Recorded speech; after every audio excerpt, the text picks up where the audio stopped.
fonga e fia te fa talo fa tul fa fonga mai mo le tato tunu u le nei fo vai ngole tai ao ya o le tai ao fo le nei tai ao sa fa wa fa po ya ile Faamanatuina le ya o sauninga fa le malo pe le masania ile ona sul tolu tu sanga o le malo Tutoatasi Samoa sila mai le ma fa tasi ma se tasi o sui ya ma mai le ya onga ya malam lota mafai ya le sunga tama ita ifa ya onga ya mema botsanga malo so ifua mema ya malo foi so ifua patalo patile marme pa io la tunu ya patai foi mulher no ta wo fai no ta to pasua ona so langona le ita ya wa to leva na usuba ya moni lava le Samoa pe no tsanga mai foi ia le mafai lava ona mo fa na wa unga nei le fia o mai lava ia masalo ta ele tas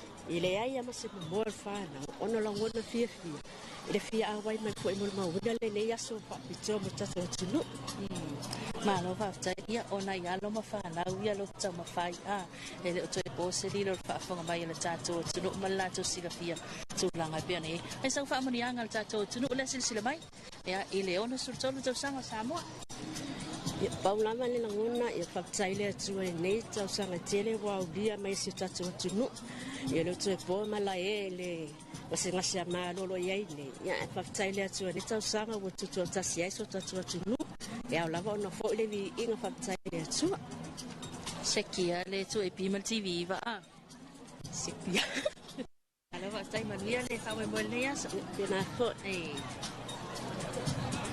Ela o le sunga na ya mema mo sanga tato wa onga lota mafai ia e pewe ona yai tale tasi ele e mafai ona mo moel fanau ia ona I fanau ia lele o pose lilo e yai ia mana onga fapitoa lo lato soifua ia e sila mai le tulia lo tu tawanga valelia ia le lo o lala ma se ia toina I fanau ya ile anga mai fo ia wal Faamanatuina ya ole ono sutolu to sanga Tutoatasi Malo Samoa ya le ole afa solo atu isi vaenga ya po afo ini lato langona mai lato fina ngalo ya tulanga pe ona il tato fa mo le nei tai au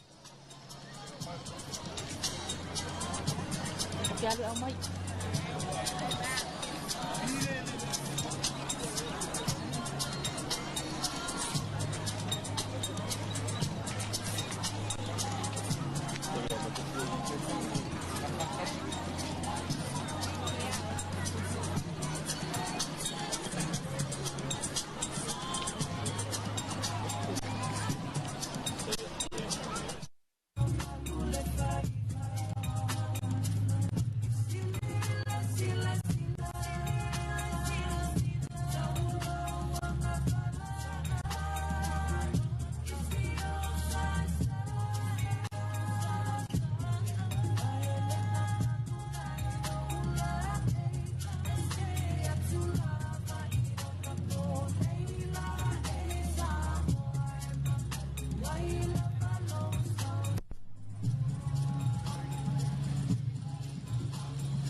Talo fansul va fong tanto tunu nei tai au ya lewa whaasolonga I nei le kolisi o avele. Ia po tama matena le puata nofo.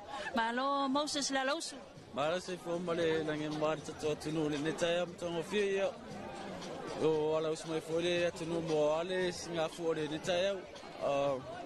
Pamala toile tatu o tatu ono suma tota sanga Tuto'atasi Samoa ai mola toile faftai mole mabopo meo usuma nisi foi o papel mato fatastasi mai malu mola toile mato Faamanatuina mo tatu tunu se tarare mole Ola taimi lenta usuma taya Moses. Pena mato mai netaya se mele tolu le netaya no mato fatastasi mai nisi vai mato uso David. Oleh Savali umar kolisi. Oya. Savali umar mato kolisi netaya. Ya, au mai sa Faamanatuina le ono sultolu Tausaga le Malo Samoa. Ya, boleh tolu mato anga Faamanatuina mo ono suma tolu Tausaga Samoa. Rede ono suma tolu Tausaga. Tai Moses, manuia le Faamanatuina. Ya, le la tato fa solo to lava nei whanau la iti. Malo sai fualo sunga tamai tai malo. Malo la sai fua malangin ma. Ai. Malo sai fua. Ai longa ngai ko fa po ko ilo fia o mal nei tai Ai pa ingale puinga ma sa le mo sa mo. Ola so la ngona nei tai o le ato ai le ono sutolu Tausaga le Malo Sam. Ya, na ona lava le fia male fa ne sanga o kai fu tsau dia mele ya so patino le so sa mo. Ya, au mai sa Faamanatuina. La o fianga tamai tai malo le o fai masui o matanga luenga o leo ya fa pui malo le toi fotaina e le ono sutulu Tausaga Samoa. Ya e momolia tu lava le Faamanatuina le Faamanatuina le ono sutulu Tausaga tulu. Manu se le ina ya fuanga nei ya so ai mese le ngai ya so no vale Faamanatuina Tuto'atasi.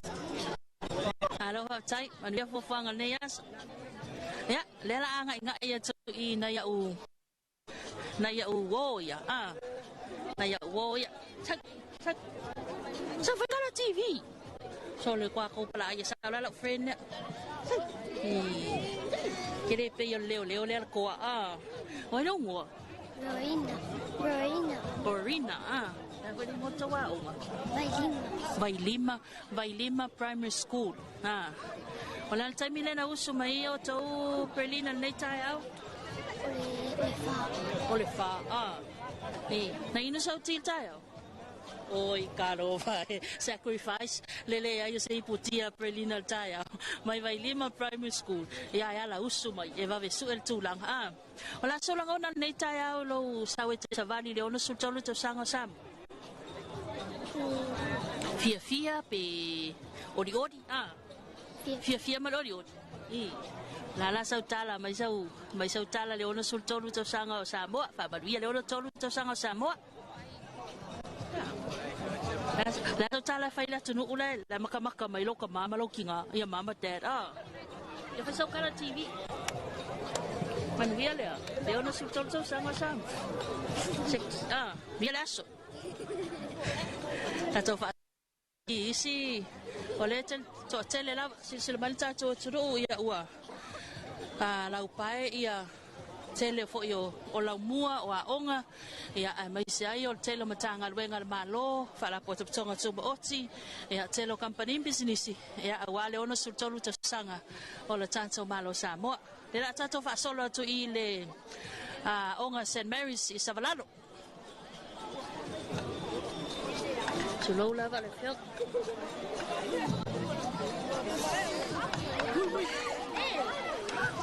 TV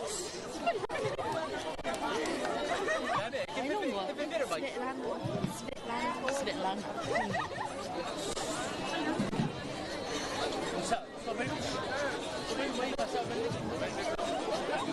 Mai mamai al tato tunu ya esele au le leo alo mafana wa onga le tai au o le St Mary's I Savali Ya, tama ita ia se vana le wa mafatasi atu nei tai au le leila toninga au le leila ula te wila. Morning Savannah. Morning. O le altaimi na uso nei tai. Ile fa. Ele in leisa moi Na fai se breakfast on tai. Wala so lang on na ile ato ai lo na sultolu to sangal TUTO'ATASI sang.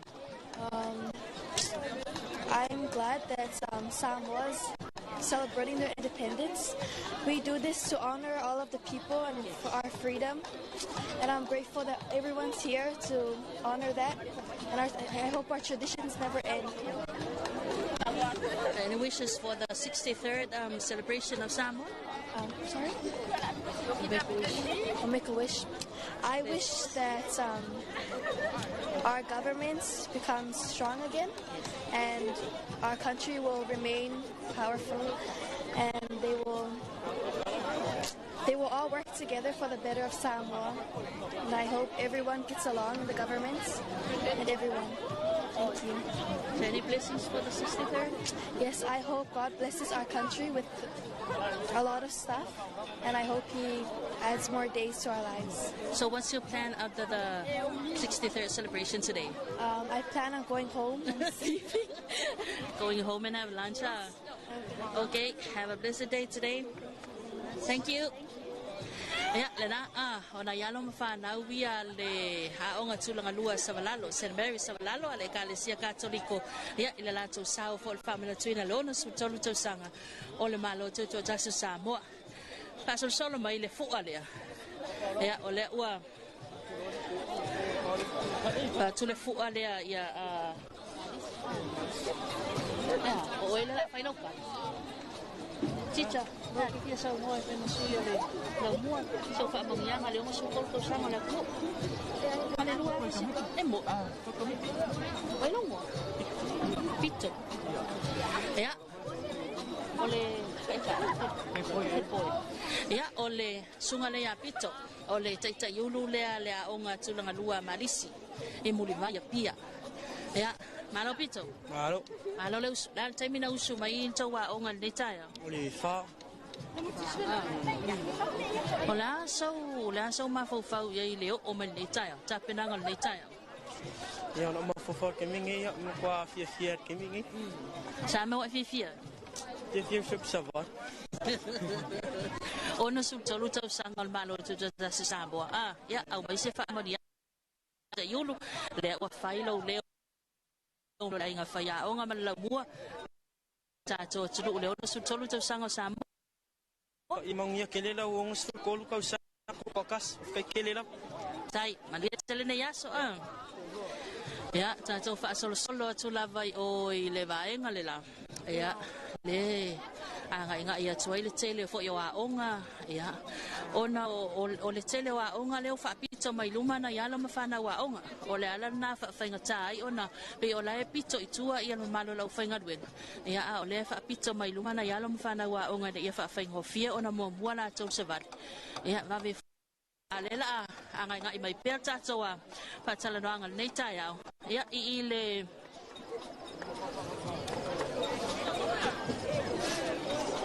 Malo ko? Luwal siya. So kala siya.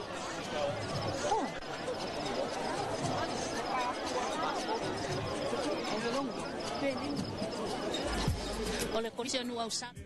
Kolisia nu ausala ya le wa malanga mau mai lava na ya la mafana. Awan Faamanatuina lona so tolu Tausaga. Ya le wa mafatasi maltama ita ya penina. Ya o sitasi vo yo sui ya mai le tato la mua.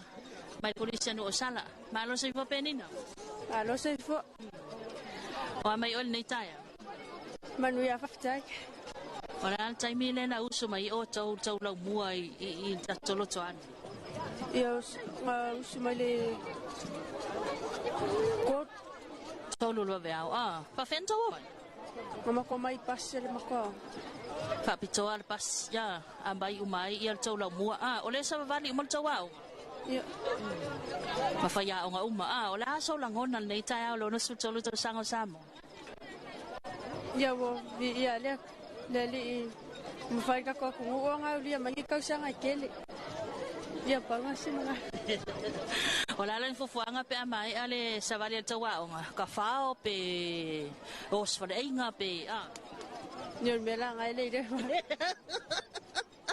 Ia pe umaloa or fali ia mai sa fa mania ngal tato tunu ula mai mai ono sultolu Tausaga le Malo Tutoatasi Samoa. Ia manuiare Faamanatuina le ona suta Tausaga tato atino. Alo va tai penina manuel Savali nei taia ia tato se ia tulava le lava tato te fanga solo tulava ile tuanga valelia. Ia pe foi ona mai tato tulu ia o lo tutula I lava li imta mai tai malo a wala saunga le mu ia o lo tato tulu ia tato fa solo mai le tula no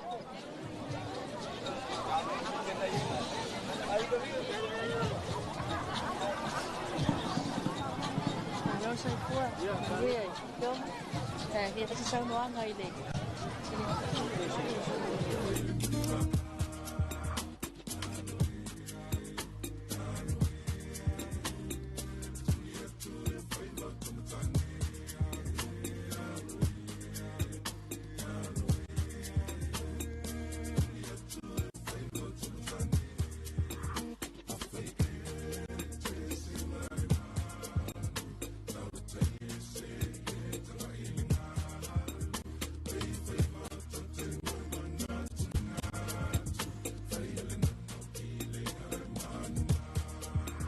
Sir mail tato tunu ia ole suile nei ole kolisi ole pulau apa ia mai Roma folk le ulu moenga folk college ia le na Faamanatuina ia ile le hoi Tausaga ia le selau sul Tausaga ia talu ona fa vai kolisi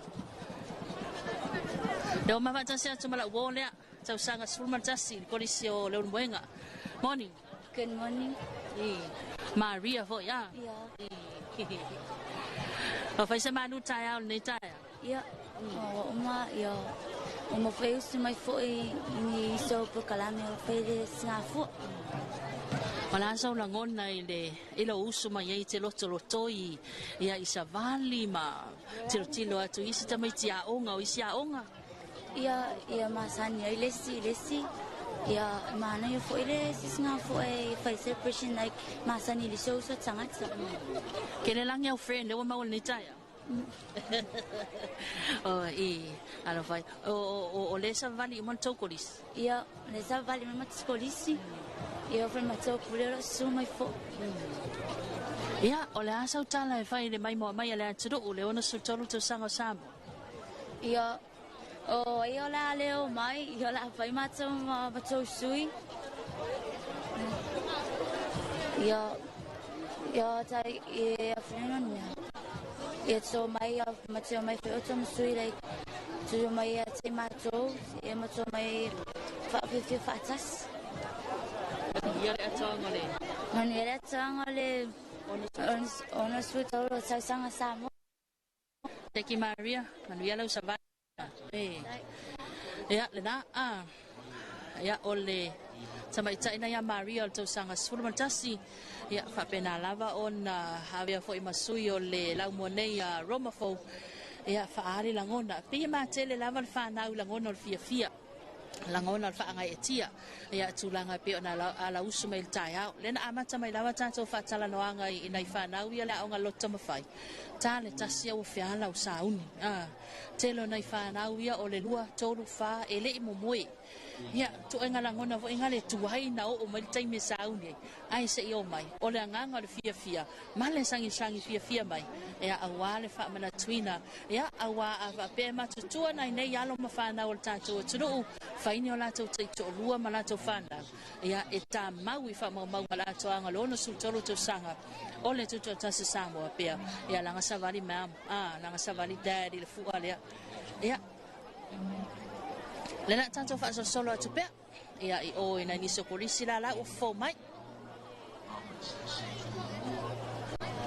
Sudah ulang.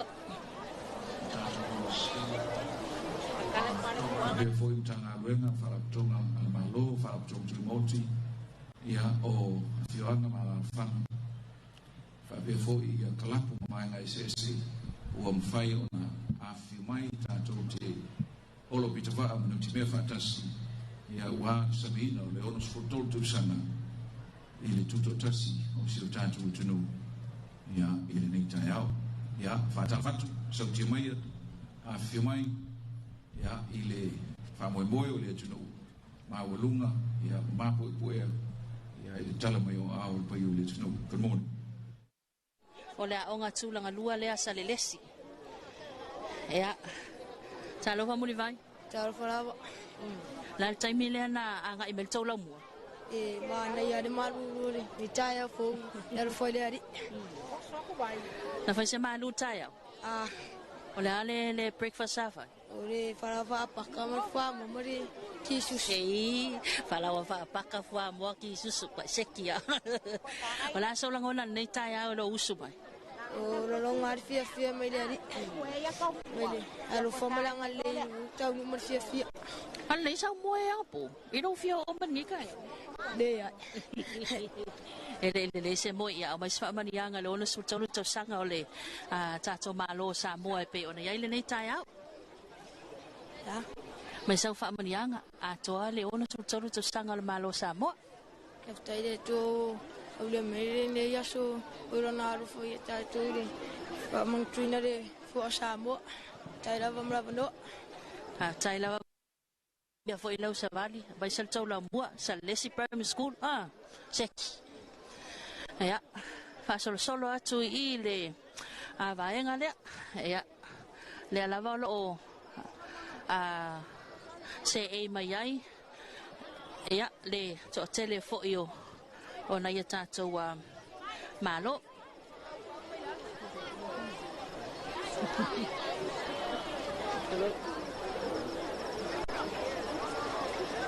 Yeah, sila mai le panel there.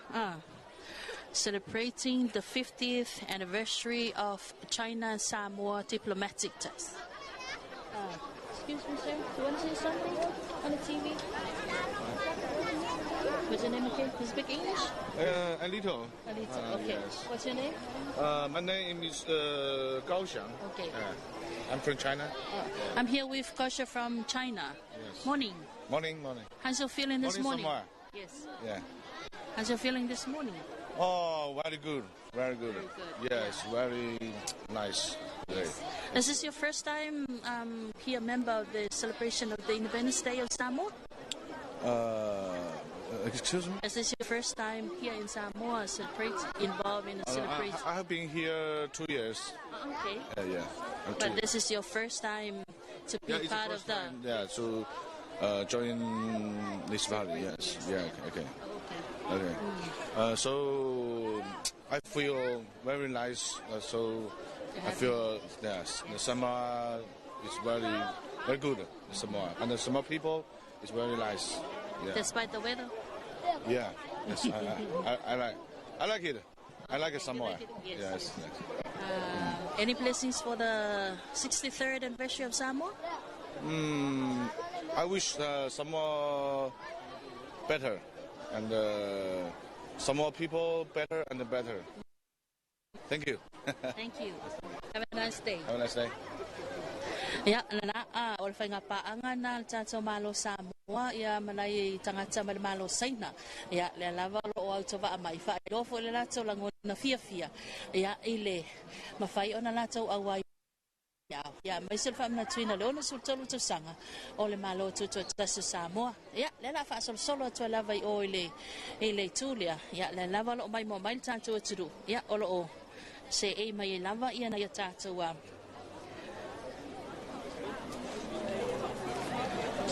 One.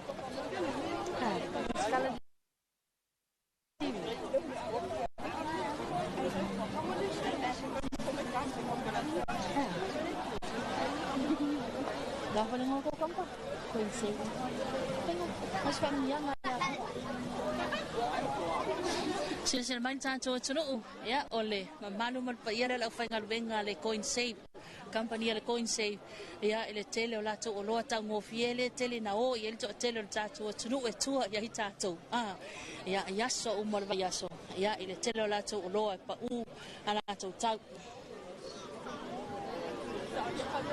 Oh, so? Sorry. Coin save, sorry, FFL-TV. You want to say something, sir? No. Sabay so kala. Sorry, may mag-TV ba na live o ko wala ko FFL-TV. You want to say something, sir? Okay, come, my friend. What's your name? Maggie. Maggie, yes. How long have you been here in Samoa? I've been here 2017. 2017. So it's almost 7 years? Nearly 8 years. Okay. So how's it feeling this morning? For many people. Yeah, too many people? Yes, many people. People like Independence Day. Is this your first time to be part of the celebration of the Samoa anniversary? No, I become every year. Last year, before last year, every year we come. Okay. So, is it blessings for the Samoa 63rd anniversary this morning? I saw the people say 61, 63rd. Yes. Yeah, okay. Because our company every year come here, it also needs our Chinese apartment. Pardon? This is another Chinese people. It is our company. Our have 3 companies.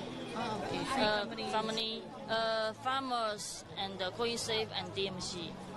So every year our company, all people come here. Okay. So 3 different names, but one people organized. It's one group. Yes. Okay. Thank you very much for your time. Happy 63rd Independence Samoa. Yeah, thank you. Ya, lena ona ia tātou tangata lana ia ol pala ai ole au mai ka Samoa ia so le la Samoa le sainga Samoa fainang kala ia ole Faamanianga na mai company le Coin Save ole TMC ia male farmers ia le peana sa no atu se friend na ia ile fa moi mal Faamanatuina ona sutoro to sanga o Samoa ile so fa solo mai ile onga le morning miss.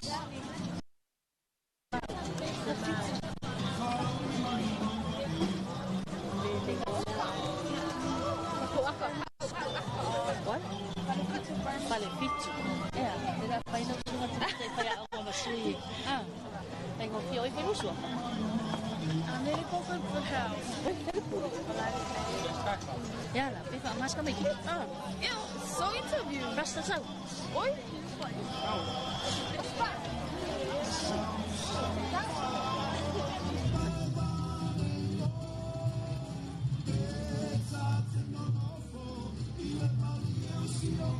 School. Oi, vem ngotar un. Salvation. Fala tanga. Wala so lang onan nei taya o Faamanatuina o le ono sutoro to sanga Samoa mai se o lo yai. Ia ile ono sutoro to sanga Faamanatuina o le fua Samoa. Salangona ya uya ni fia. Ini pemancingan ni satu nusul tahu sama Samoa. Na masa na Savali isi tahu sanga yo. Savali tawa. Iyo. Masanya macam sapat. Okay. Ya, mai sa Faamanianga mo le mai mobile tato sudu ul Faamanatuina lono sutoro to sanga Samoa.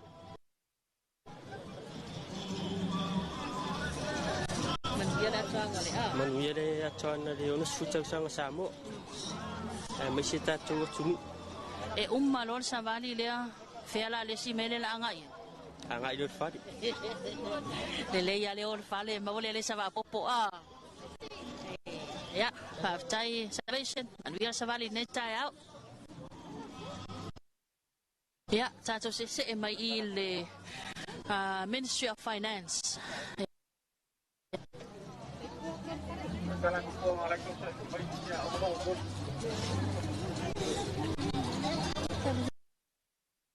Tapi lokal TV.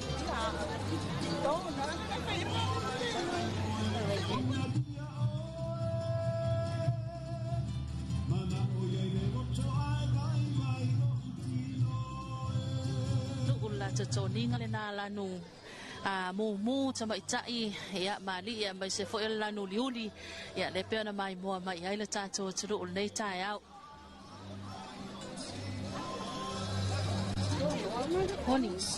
Honi. Ia wai marikisi tai apo. Ia, matautia. Ia, le ua mafatasi atu ma le fionga matautia. Sui ma le tatou matanga ruenga tupe le nei tai au. Soi Faamanatuina matautia le nei tai au. Soi Faamanatuina tia le nei tai au fo le alofa malanga leo le atua. Wala al taimi le na e usu ma ye mai sel tau matanga ruenga. Ia o le matanga ruenga na usu mai lava le tolu le vaveao. Ia whamau popo i lalo Central Bank le wha. Ia le wanga i mai i e so se avanoa au a fo. Wha mo i mo toto atunu nei tai au. O le a se langona i la ua fionga matautia. Ia, i le atoa. Ia le ona sultolu Tausaga Samoa. Ia o se langona fia ma le ofo-ofongia.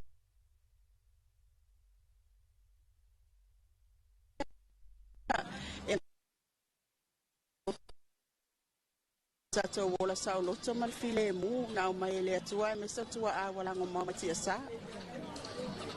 Ia, au mai sau noanga Faamanatuina. La ua fionga matautia whailo fonga ma sui foi al matanga ruenga.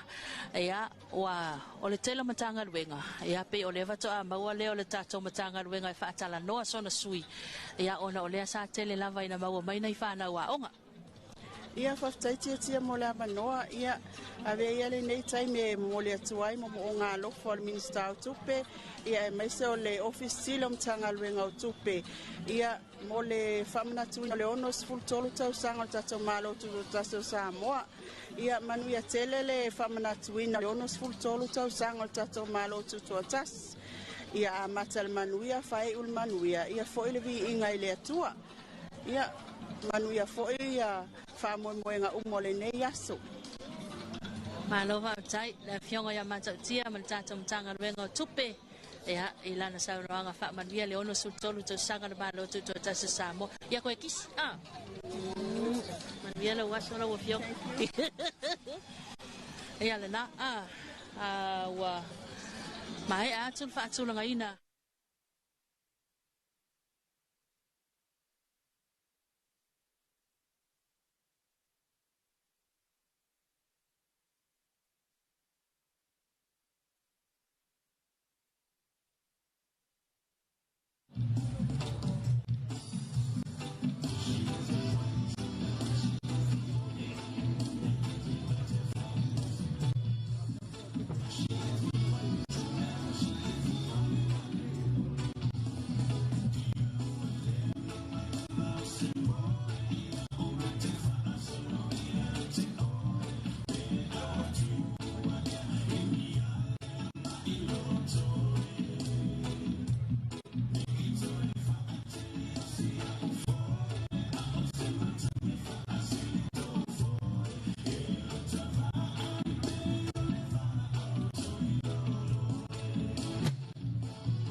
A fionga foi ia I sui al fono sui Sofia. La fionga ia I na ulu tia mapsone mapsua manfaltua. Ia a mai se foi le a fionga ia tua tukua tam CCF ia male masiofo. Ia ua se e foi le fionga I ma toa mori le lua mali toa. Ia I ola toa la whanga e peo na iai, mai se fo o le a fionga i le tamai tai pāremia, le a fionga i a fia mena o mi mata afa, e le mai mua mai le tātou aturuu, le peo na lala atu le lātou no fuanga le nā tapena, o le tātou wha moe le so, mai se voi o nisi o minister kabineta, nā ua tuwha atu na nātou wha solo le nei tai a lo tālia tātou, Malo wha anonu ia, e le nei vaenga le tai au, awa so, mana ia le tūranga pia nei le tātou nei tai au, Malo wha i o wai, mai mo merito te, pia wha taloanga nei whanau wa onga, sa katatua e tātou wha saralau, le kou mai malai nei, tangi rua, le whau, whatulanga i ole tātou kokalambe mo e olu su Tausaga, tālu o na Tutoatasi, ia tātou Malo Samoa, tumu poi na mtai tangi rua nei, ia wapea poi o na ele tātou Malo e pei o na Samoatu ia to whina mo ia tō, ia leo te mai, ia whei kore tai Malo, le whio te mai tai pāremia, ia sui whonu to whia, ia tāli ai, se maena o whanga so o tātou lame. E se poi atu lamala tō le kai au ina ua toi whase mai nei le mauta le Malo le tātou whamamoe ia o na miso vaenga o ka aruenga ia o no whanga solo i tei muriru ia e mana ia poi whamai ngopie ia whamama venga mo social tele mo to tele ia me se poi o nei whana wa oga tātou ia i le tolu se folu onu su tolu Tausaga ia tele ni Tausaga ta whi foi le safo lau o tātou tunu ia Malo o le talo para tua ta e o ia tua mai matua o tua ia ma tātou soi no o ai tātou saa wha au ua nisi o tātou tunu ia ona o le saa ina o tātou Tutoatasi ia e pei ona iere ni aso whaafutai aso fia le fōua mai al tātou tauranga i aso anafi e le maru e makulata i kurwai pia ia e pei lava o tūlanga masani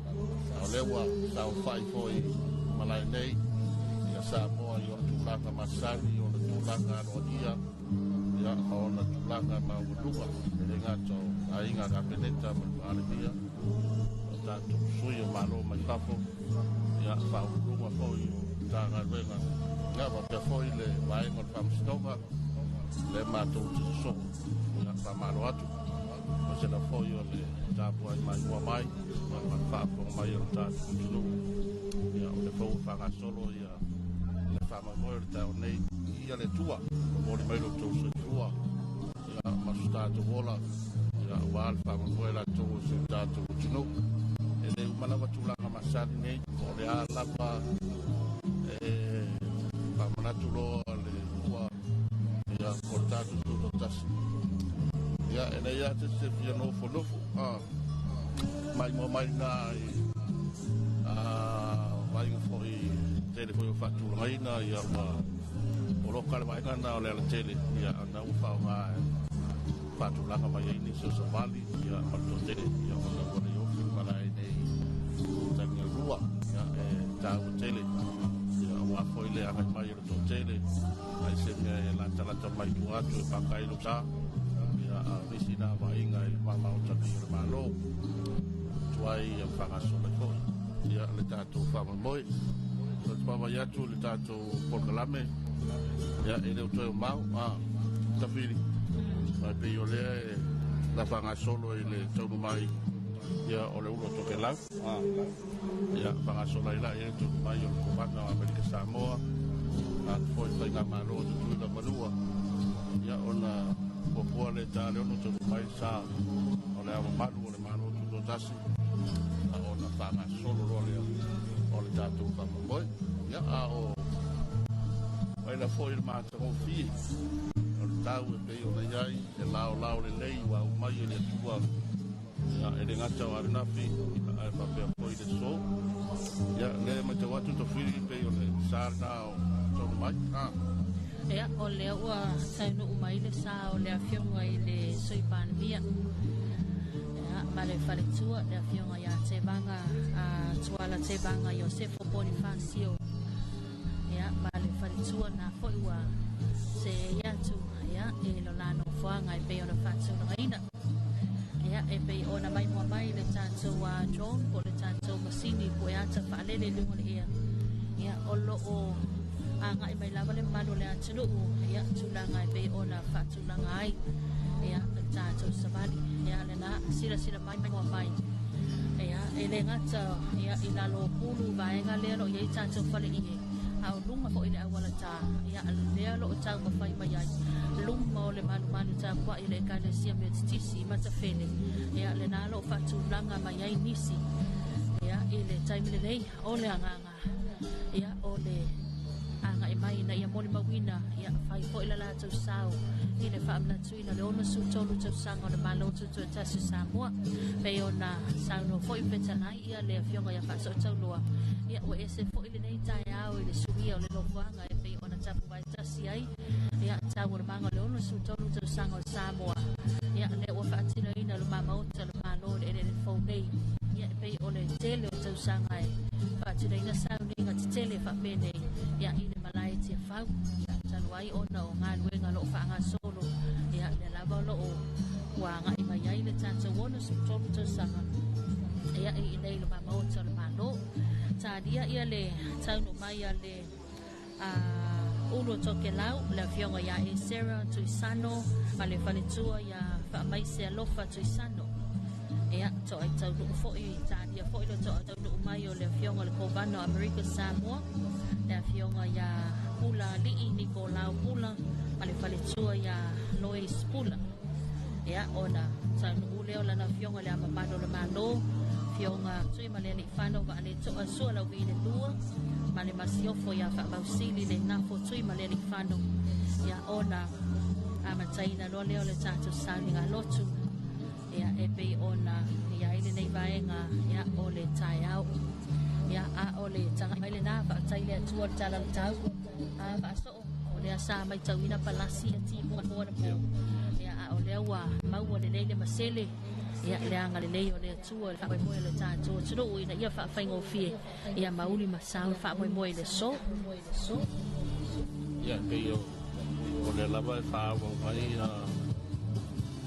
langa masat wa fo ile Faamanatuina o te tele fa pene ia ele ngatau ia fua tu tele o Tausaga ma putia o sona ia e se fo ile mai tau la tu singa o na Tausaga au fo ye fa mai si se Malo a Tausaga ia o kedi a o te ia e Malo ele lava fa o mai ia vai ga masani ia po le lava ma le lava ia e ia lava lo tatu tunu tumu ia so fa pene ia wa o le aso tele o le tunu vai fo le aso fa nau po le aso fua ia po le Faamanatuina o tatu TUTO'ATASI ia pe ia fua i se fa talanga ma tua lava na tatu ma tuo tua a ia ila tau fina wina le nei aso tele ia le lava o tatu o ese mai faina fa kolone tatu o ese mai e le mo le sea tatu o le nei sa utonga pa tai o tatu tua a ma tua la sa na patia o na tau faina o tatu sa utonga ana ia vai mai ma se sera mai o tatu tudo ai malo i so se vaenga na ia au tino ia na ia la vai malo winga ia wa foi la tau ia mta fai tausi la tau ia tiu te tawave ia me se lava o tele pa pene ia lava ia se vaenga le malo vaenga o tina mu ia fa pe foi le fa foi nga komiti fa foi ia olo tau peina i fanga solo le tatu polkalame mai mo mai ia nawa fanga solo mai ia ka tulanga fo Savali leo malo ia manga i mai fo tulanga e tau fa tulanga a tali ai ia nisi o tatu Malo tua na to lua tatu Malo fa nia ia e pe ona fa ratu e trenga to fili ia stain fo ia o le to mau to mai ia nawa mai Savali mata mo fire na Malo na to fa ili ya wa pe o se whaafiafianga po i le taualunga i ni aso ni tawhini taualunga po ia e whaafiafianga kamai ia wai pio ni whaapupu ia tātou TUTO'ATASI ma tātou Polkalame e pio na tō wha i tātou Malo a salo po wā whenua sportitu ia o lai fokua e whai foi sisi Polkalame siri atu a te loa ia ngā re pau leo le whaafiafianga i le so ia marisi o vai ngau tāpteina ia e le nisi a whaafiafianga kamai a leo whaipurou ia watu manu le malo ia leua taunuu i ronga tono malai patulanga lato Polkalame lato toninga paipae ia o vai ngai e maualunga e foi ia ma manuai ia sauninga tu tele alo tātou Malo ia su whawhenei ia unawa whatulanga ia mtaunu mai foi e le malai mtangira lua nei ia kore e le fau whanga solo ai ia Polkalame alo tātou TUTO'ATASI io mana ia le nei asu laiva vai atu o se matangofie foi mai ma se lao le lei ia le pawai atu iai ta ilo iai pe timu pe asa taimi ia te reino foi a tātou Savai mai Savai ma tātou inu mafioanga i tua ia po pau se timu po balasi se timu ia nei ai ai tal fatai ma tau na ni opia ia o vai ai le matangofie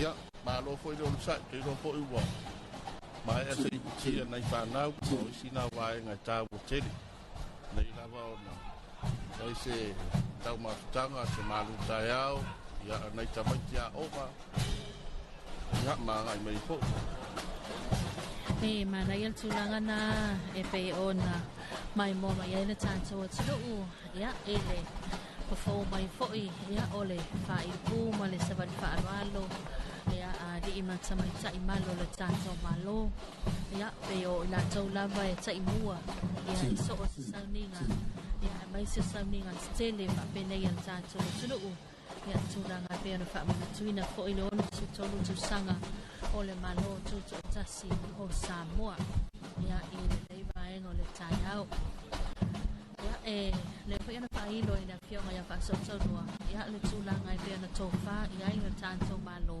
ia le tai lima tausanga ma fatino ina sauninga tele fo ia e tai pe o le tele o whaafiafianga ia o wala aulia mai pulenga ali ima fai pule falitoa matausi ia la tau whaafiafianga whaalanga no o mauru ia o siva o taualunga ia o sasa mai se foi ia o tunga fautasi pe ona yai ia o tausanga nei ia la pe ona silafia ia na amatamia tātou langa whaatai le tua ia i le afiafia nafia le tātou sani aloto ia e pe ona yai nei la tai au ia na lo whaatulanga lava ia le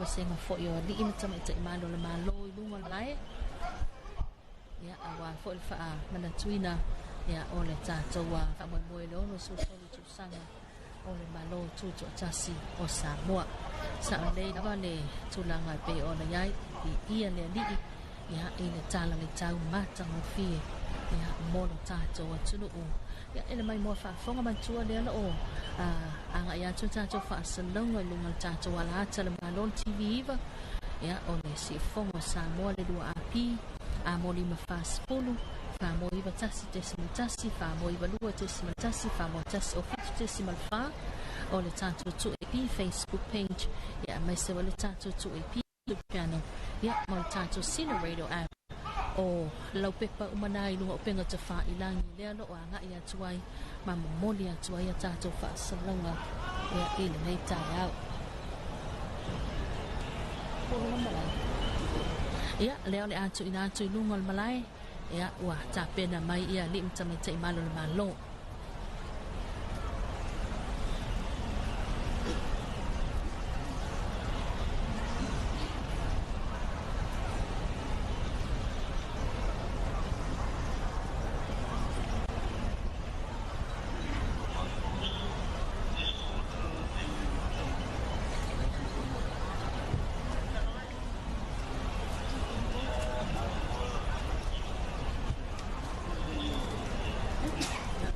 ua steady le ia Savali fo ile na tanga luenga le malo le mtama ita imalo le malo fa so le mai mo mai le tato tunu ya a mai sena to telefo ina ya tato malo fa ala lungia ya e pe ona alala ma se e mai la to no fuanga ya a mai se fo yo o kapeneta ya ma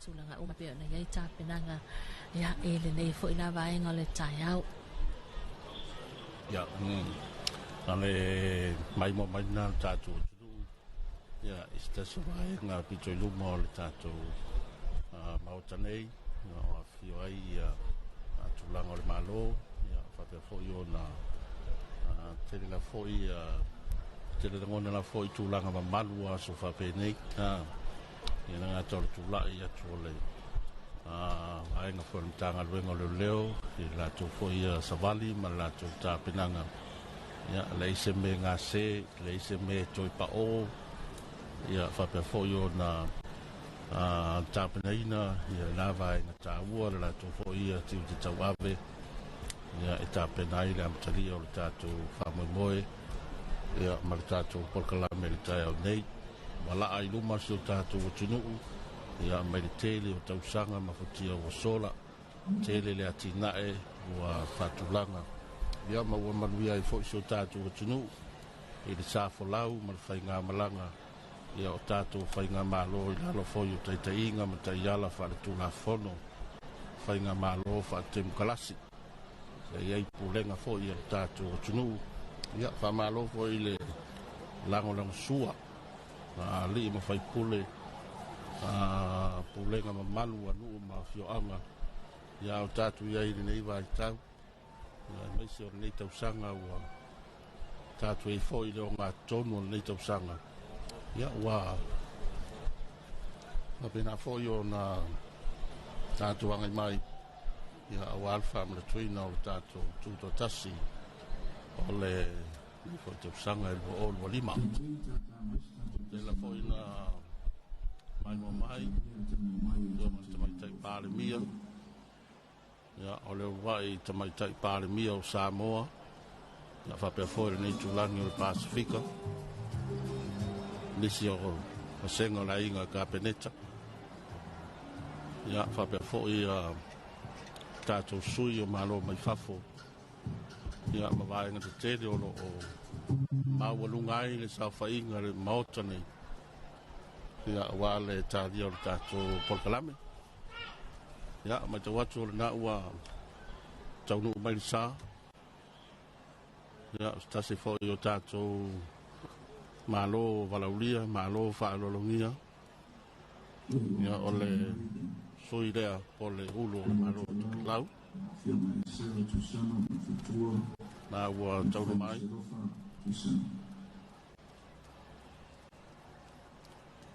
la fionga ya isera tu sana malfatua na famaiselo fatuisa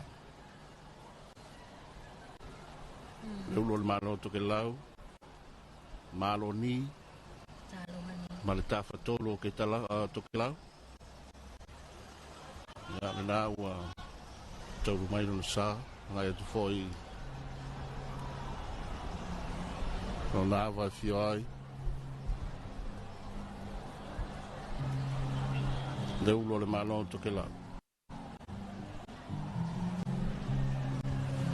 ya mai mo mai fo ima pa no mai ya pa fo mai tato so foi to ke lau ya ta fa to wa le to ke lau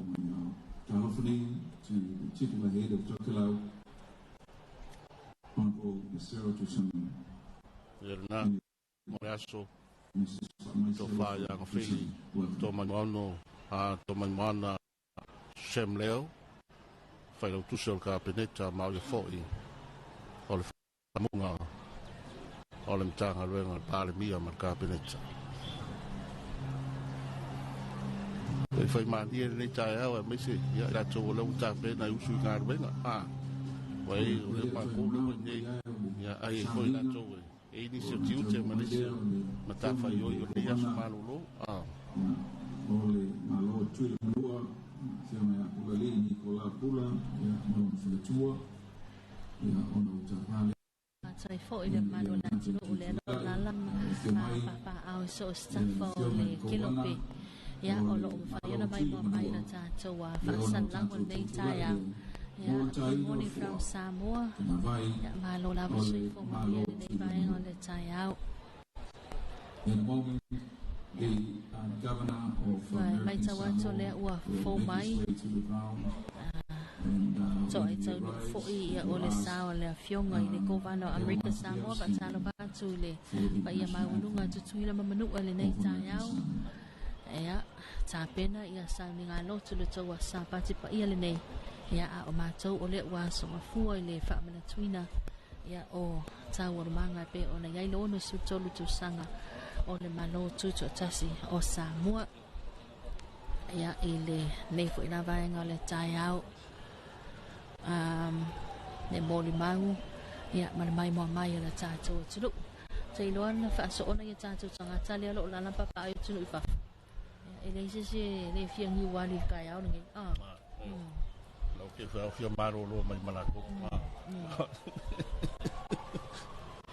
ya va pe yo le va so maro lo ma to yo ngor tato TUTO'ATASI ya ai malo talo le wa pa fo mai fo il fo aso ya le to fa yang fili ya male fatu mai no ni so va en fa solo to mai ya fa mo era to ta tunu ya a o ta va tasi nei balai tani ala lua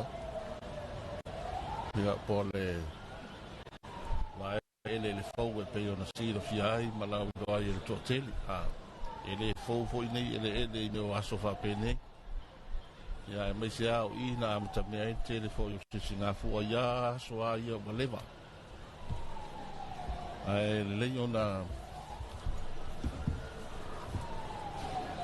fai mani nei tai hau ya ila to malai fo mai ala fai mai ya mo fo ya le tu na tu ta tu fa sralunga ina ia mo dia tu lo mauta mo lawa so se tafo tato tunu ma fafatu atu no mau ya le famo mo la to le pat patinga sa o le yo no to sanga talu ona tato TUTO'ATASI se la fo por kala mela to ya awa ia nei tai o mata mo fie le fo wa to mai tato tunu ya ese mai il Malo ma valabria ya ma vai nga masani vai nga lo ia ya ale la tele ma le wa tele o tatu tunu ya le wa pa mai ono le fia mai mo ma fia mo ma pia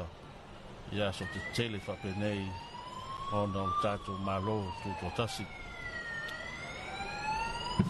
o te tapa ma falalu ia sarina nei tatu tulai ya to mai o kuana mai sa o le wano Amerika Samoa ya pulali ni kola pula mertua ya la ispula nga Malo Amerika Samoa atu Malo le fale anga folu ya sua me vai fanua fo mai tulangi sa ole masale mua pe fo le niu sa lua tu to fale ula matama o malu tele mai mo mai ma le poe mo mai fa fonga tato uso foi fa nga Malo te toli ya tutuila manua ya fa manwatu Malo so fo manuia le ngor tai au nei to waso pa ia vi ia le ri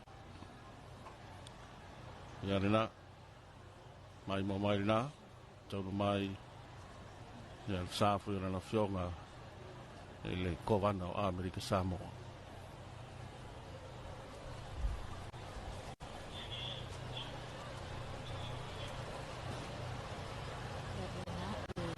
fionga le kovana o le Malo Amerika Samoa le fionga ya pula li Nicola pula ma le falitua ya Lois pula ya ma le Malo la to au malanga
Ia le la ua mai o na taina le tanga vai fo ia whaafonga mai mai le tātou atu. Ia mo le Malo a America Samoa.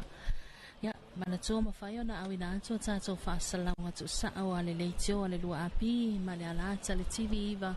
Ia ona o le langolong sua Malo si mai a company nei le insurance company o le whareoloa whaatoanga le agriculture store le Samoa Assurance Company ia ma le tātou Samoa Printing ia a mai se fo i o le matanga luenga o sota inga mwhamataranga te korolosi ia i le lātou so le mai o tō mai fo i le lātou tau au ia ua mawhai ai o la whatanu ina tātou whaasalango tō saa ia i le olo so tolu tau sanga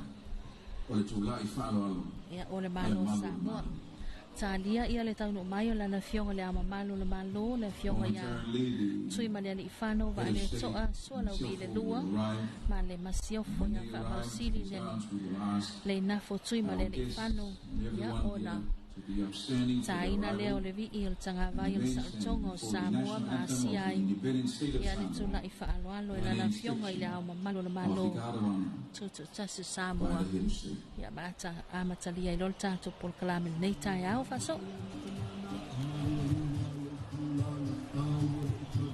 ia ole le to mau to le mai sa le so mai le Malo le Malo ia e be ona fa fo mai ai nga solo mo tātou pol kalame a fa tu na ina ila ba tau mai sa o tātou Malo fa lo ia le uno le Malo to ke lau ia fa be foi la fionga ko wana le Malo a Samoa ke la vai na vai atu ia ta pena mai tātou Savali fa na wa onga tanga wenga Malo fa la tonga business company au lotu ia o le zonu mafio aba ia o tele vai ngalae baba yatu le olo fatu langa mai la tu Savali ma ta sale vai na tele wasu fa benei ia o le au ai o to tele mo ta tu tunu ni Savali fa no alo ia wa ia ta tu TUTO'ATASI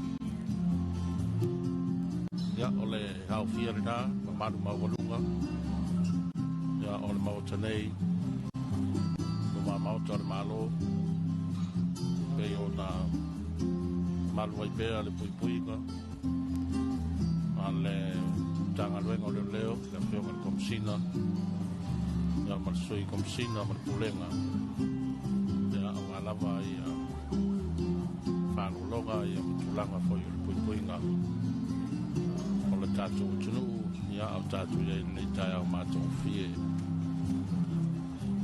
o le asonga fua le asona lua le nei yuni ia ua whaase mai ei le telefoi o porgalame i le so ina ua mai ale aso maumua nafi le aso pa ia o le li ia o le asa o sei foi le taulanga ia por sa mlinga whaaftai alo ia e pe ona sa mai mo mai foi lo tātou tunu i tātou whaasalaunga i le malu o le kalesia katoliko i muriwai pia a whelava e mai mo mai ai ia whaatala whatu mau whalo whatu le ngang o le awa tele ia whaasalunga ni le tātou Malo o le TV wa ma le tuipi ia whape foi lunga o penga te whai langi ia tō sao inatu i le vaenga tonu lo o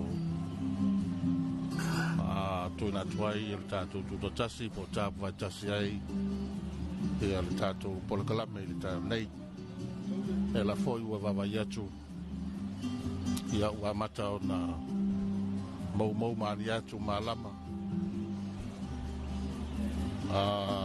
mau maani atu ia le pōngsa ia ua mata foi o na tau malama mai le aso fou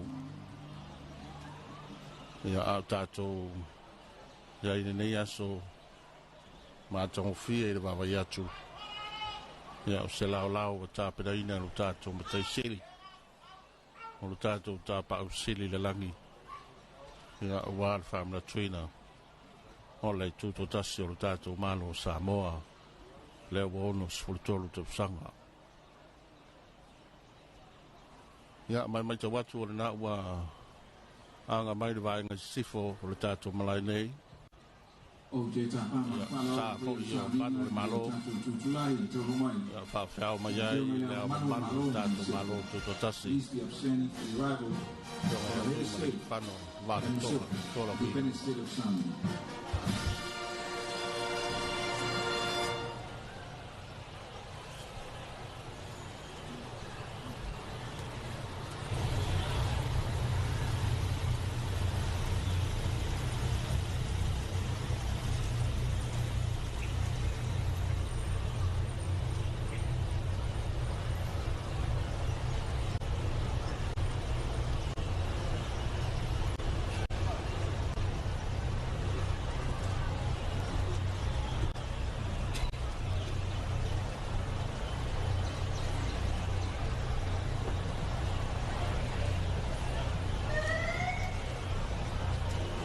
Each might take part in it.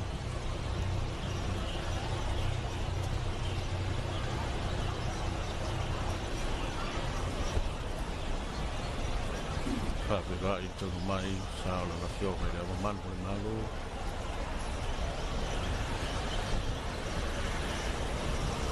Ona whioga tūmare le whanu, wāle toa sura whigana.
tui mo le whano wāne tua sola vile.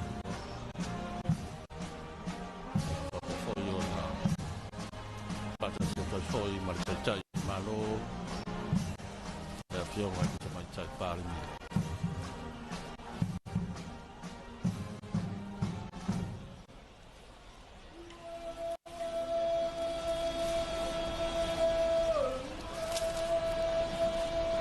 Ia, o lea lea whaafonga mai o lea na whātu. Ia tātou whātaraunga wā whoi. Ia le whonga le aso, tō whāia na whili. Ia whape whoi whanga salonga o tātou whamanoi.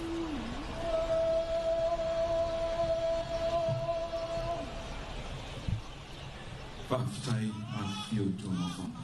Thank you, please be seated.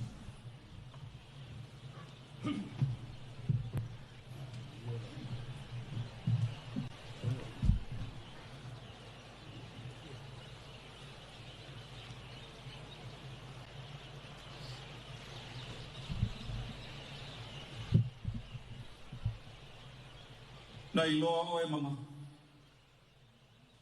Ona pā ui lea ma whawhautu. Na whautu tali sau I whanua. Ona ea lea o le lafu lemu. Wa e whanga ngana le moana. Ona si lea o na ao. Ai pāti lima la au rama. E le suru na e tu tofi. Ai wana mauane le malama o awatea. Lau tau tamali na apo I lau tau pula. Lau alofa wa ape pele. Ma lau maoi ua toa te te. Leu tau tele ua tapa tapa ua pani. I ova o saloma. O ena le mtautia. Ua le ngase lo alofa I a Samoa. A o le taili o le leilua ua utu. A wa o lele ua pa uti o longo. Ua malu maunu ma tāwhanua ma siu fatu o Samoa. Le sau o le tupu. Na whaasua I tia sau ala sae. A wa o lele ua nofo ia tia ma. Sua ma o lolo, tia seu ori. Ua mau tau ea mota. Le aso ua ula. Ua tai matari. Ua mā pue le po ini taloto I mutangi alua. A wā ua e papa au, le paia mā ua lunga o le atunu.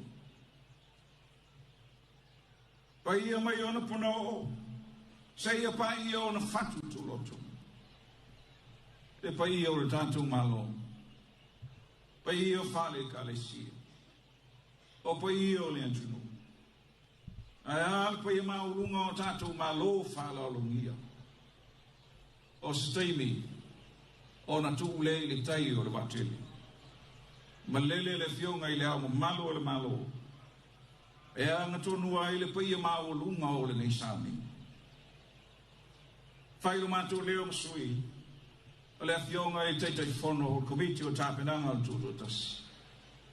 Le fionga I te maitai pālemia. Mātou te whātalo whātuai, e le neitai au mātango whi. I le alofa o le atua, mātou te whātalo whātu. Malo le soifua, ma le langi matawhi. Ia whio mai. Tala mai au, so mai, maliu mai. I le sauringa wha le Malo, mo le Faamanatuina, o le onus furutolu Tausaga, o le Malo Tutoatasi o Samoa. In the holy name, in the mighty name of our Lord Jesus Christ, we welcome you this morning. Greetings to our esteemed guests joining us for the celebration of our nation's 63rd independence anniversary.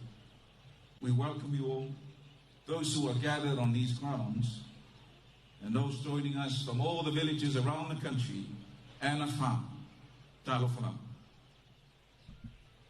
It is my esteemed duty to announce the proclamation for the celebration of the 63rd independence anniversary of Samoa from the head of state, Fionga Tumaledi Whano Vale to Aswalawi II, and I shall read in Samoan and in English. e le suafa pa ia o Yesu Keriso. Le ona le malosi malama. Le alofa e whapawau. Ona le pule au le lalolang. E ia ile atua na o ia. E a fio I mea umalama. Ma le pulenga e whanga ina e tangata Samoa. E te tonu atua oi na whasino mia mai ana tula fono. O lona tofi pa ia tu whasolo. Ona ua whaalia e te itai o Samoa. Le te tau na vea Samoa ma Malo Tutoatasi. E whaamai I lunga o le talitu lunga mawaa. Whake wisiano matuma nuku o Samoa. Ma ua tā mau e whaamai o le Malo Tutoatasi o Samoa. O Samoa o le atunu ke wisiano. E whaamai le tu o le tama. Le alo ma le ngan pa iyo. Ona o le fono whaamai. E vea masui o tangata o Samoa. Tali ina ma whaamau ni ai le whaamai. O le Malo Tutoatasi o Samoa. I le aso luas furvalu o ki topa. A whei wasalau onsu. Ona o le nei whaamai. Na tali ina tangata anu uma o Samoa. E se kasiri na whatuina ma whaamau ni ai le palota lau tele. Sa whai le aso iwa o me. A whei wasalau onutasi. E la lantou ua lua se furutasi. Ma siri atu o lantou tausanga. Ona sa whaamutaina e le fono tele a Malo o whaatasi. I le aso fitu I ulai a whei wasalau onusfurutasi. Le whengainga o le tausia o Samoa. I lalo le vainga o Malo o whaatasi. Mai a mata whama maluina le neitulanga. Mai I le aso mua o Januari a whei wasalau onolua. Ona sa maari lia tangata anu uma o Samoa. E whaata waina whale tula fono lo lantu whawai. I le aso mua o Januari a whei wasalau ono se fulurua. Ma ona ua tāle whengai, ona Faamanatuina le nei tūlanga e siri ona tāua. O le mea lea, o ua tuima le ni whano wale toa sola uvi le lua. A o le Malo. E tu sai mai e inga o le vaenga lua sepultolo pui tasi, o le whawai o le Malo Tutoatasi o Samoa. Ua o whasita sila alo ia antua I nei. Le Faamanatuina o le ono sepultolo Tausaga, talu ana Tutoatasi le Malo o Samoa. I le aso ngafua luo yuni lua wheru lima. Whai ai lalo le saininga ma le whaamau whaailonga Samoa I le nei aso. Sainia, tui ma le ri whano vale tua sola uvi le lua. A o le Malo.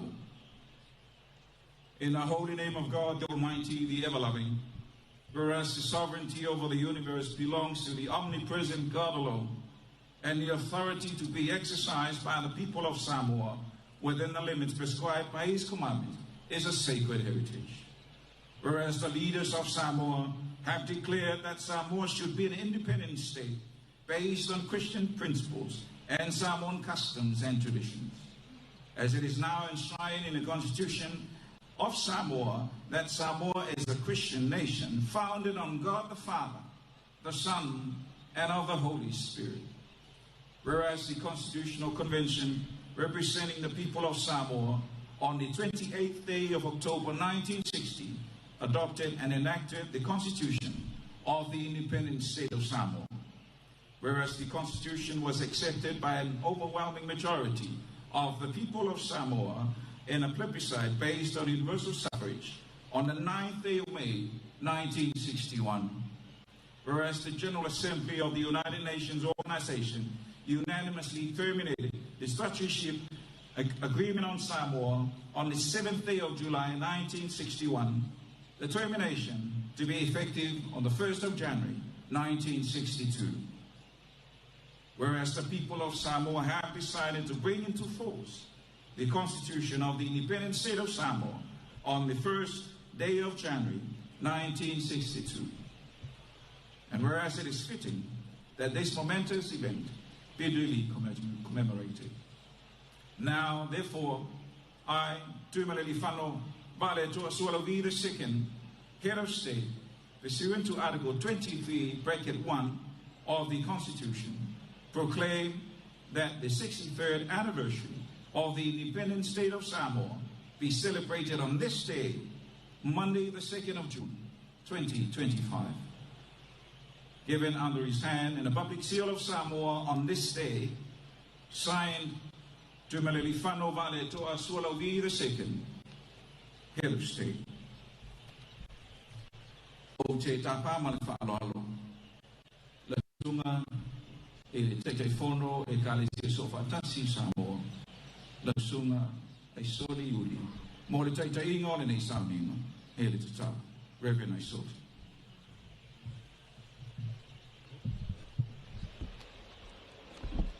Lau fie.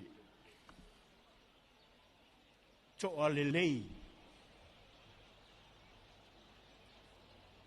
Tausangi leo masani o tae ao. Ave mua o le malama o le alofa. So tae ao tulia. Samoa. O te leto e au te laina o po ia. Polu musawai manono mapolima. Tutuila mamanua. Faale anga nuu, faale malo, faale kalisia. O futiafu e tas. Malaya o le atu nuu. Ki o tatou sula. Ma vivi. Ma si. Fa malo ma le whaafitai o tūlia. Ma fia ifo le anganga pa ia. I sou whaamoe tāua. O le whaita wina o le tusi pa ia e whanga le anganga. Ua whetala i atu Iesu i ante i latou. I nā whatu tumu ia o vai sua vai. Nā latou whatu tumu ina lea. Ua o lava i lau. Whetala i atu ia i ante i latou. I nā asu wana ia i nā ave i le pule i tausamanga. Na lato watua lea. Wa tofo fo i le pule i tau samanga i le vai wari waina. A uana le iloa le mea na maua ai. Whaatu tumu vai sua vai Samoa. O le whaatu nunga e Yesu. Ina ua logo ane i ante ia le uma le tangata. Uma. Le natura uma le tangata.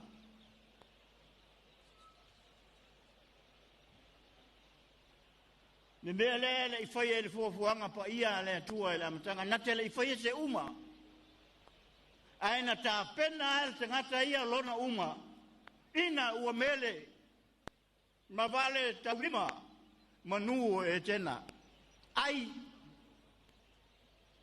Sona ai. Nao ai vale. Le iloa Faamanatuina ai lona lima le uma. Whaatutumu vai sua vai. O le malelenga na fua le uma al tangata. O le mesinin ta uma le manai o le tala le nei. O le tangata nana pasi le uma lea. Nana pasi ia Yesu. O le fafine. O le fafine e lote mea.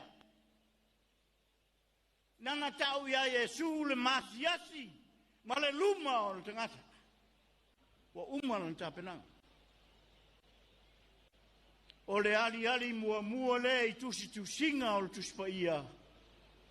O le ngā luenga fau tua le tinapa ia o Maria. Yesu! Talo fai. Talo fai le luma, talo fai le masias. Nothing at all. Benjamin.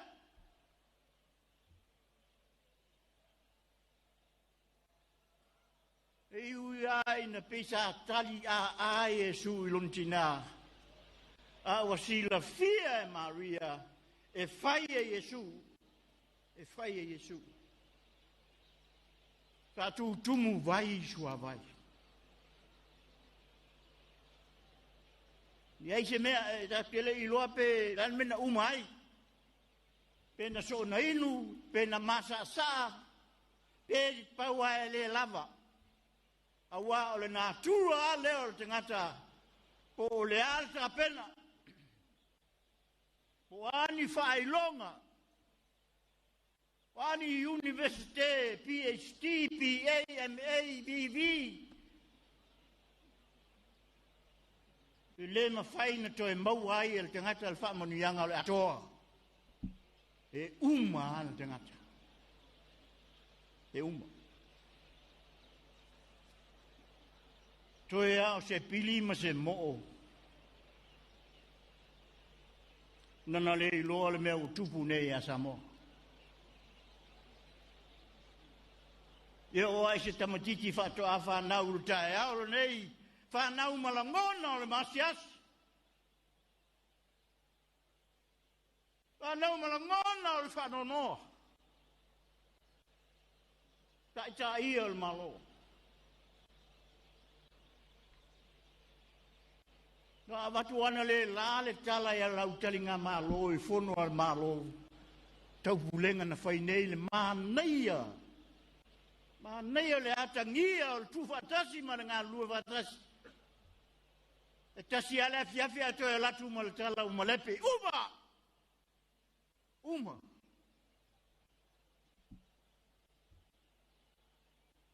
Patu tumu vai jua vai. E iloa e ia ona nei pola la tele iloa pola mele fai. Na uman fatu tumu e to e man fatu nunga asu. Asu vai. E alu malele mautoru e ona nalu male ipuse I ave le pura o te somanga. O lona tau suru na masaa I avatu e toto. E toto le mele almai. Le vai na masaa yo. Le vai na utu fia yo. E watu o waina. Na fio mai Yesu Samoa.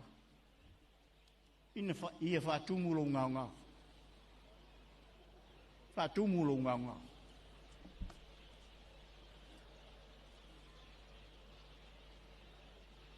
E de tausu e ina I whafo se fo. E de tau a amina ni lo ia mani whaamasino mai e whaile mea lea. Lea. Lea Samoa. Lea tai o Malo. Lea le tapo inga I lau parlota na se. Aisha. Sia na se. Whatau tupe. Tolu se fulu pieces of silver. Na whatau ai e lesi so o lona lii. Tēnā hiu ia intiai. Kia le lato e whainei parlota Samoa. O wale Malo tupe fili ai o kaita. Whātumu ia Yesu. Whau ia Yesu. Atia ia Yesu. Le whawai o Malo Samoa. E tofu ane ai whai maile le whanua le te Malo. Sai! Where tu le nei mea le lei o mai le nei tuaso. God is good. God is good. Ia o vai atu. Po le ale fia poto I feo tau whae longa mara. Ai uma. E ngao. Leanga o le nā tura mā sani o le tangata na whau e uma tua taru le amtaka. Pau a leo le mea le uma. O le whātumu. Lo osa Samoa. Ia Yesu, tatou talo. Na lie I lou alofa. I lau fōa I au ngata mā, mō mātou tua a o mawai. Na lātou tā pena ina le ngia o le tanga vai o Samoa. Ma whātātia le whāwai, e whāwai I ate oe le tunu nei. Ka whtai le tu. Nga whitai le nei tai au mata ngō fia o toa fi mali e. O mātou mori mauina le au I mai o lou nganga. Ma lie pule, whawhitai lo lofa. Ka mā ngalo mātou Isu. Ka mā ngalo lo mātou so na whai o lo tunu. Mangalo lo matou le alo lofa. Mangalo lo matou manatu whapito. Mangalo lo matou na o ai vale. Sanga whao popo i nai pea le nā tura o le tangata soifu. Tumu ia te oe. Lango ia te oe. E manuia ia te oe. Manuia ni yasu. E angia o le matou sa alo tonga le tanga vain ta pene o matou ta mau vai. Ia pa ia, ma ia maua le file mu, ma vi iai o ele atua le yasu. Ilo suafa ke riso, ua ole ma matou wala au tuai. Ameni.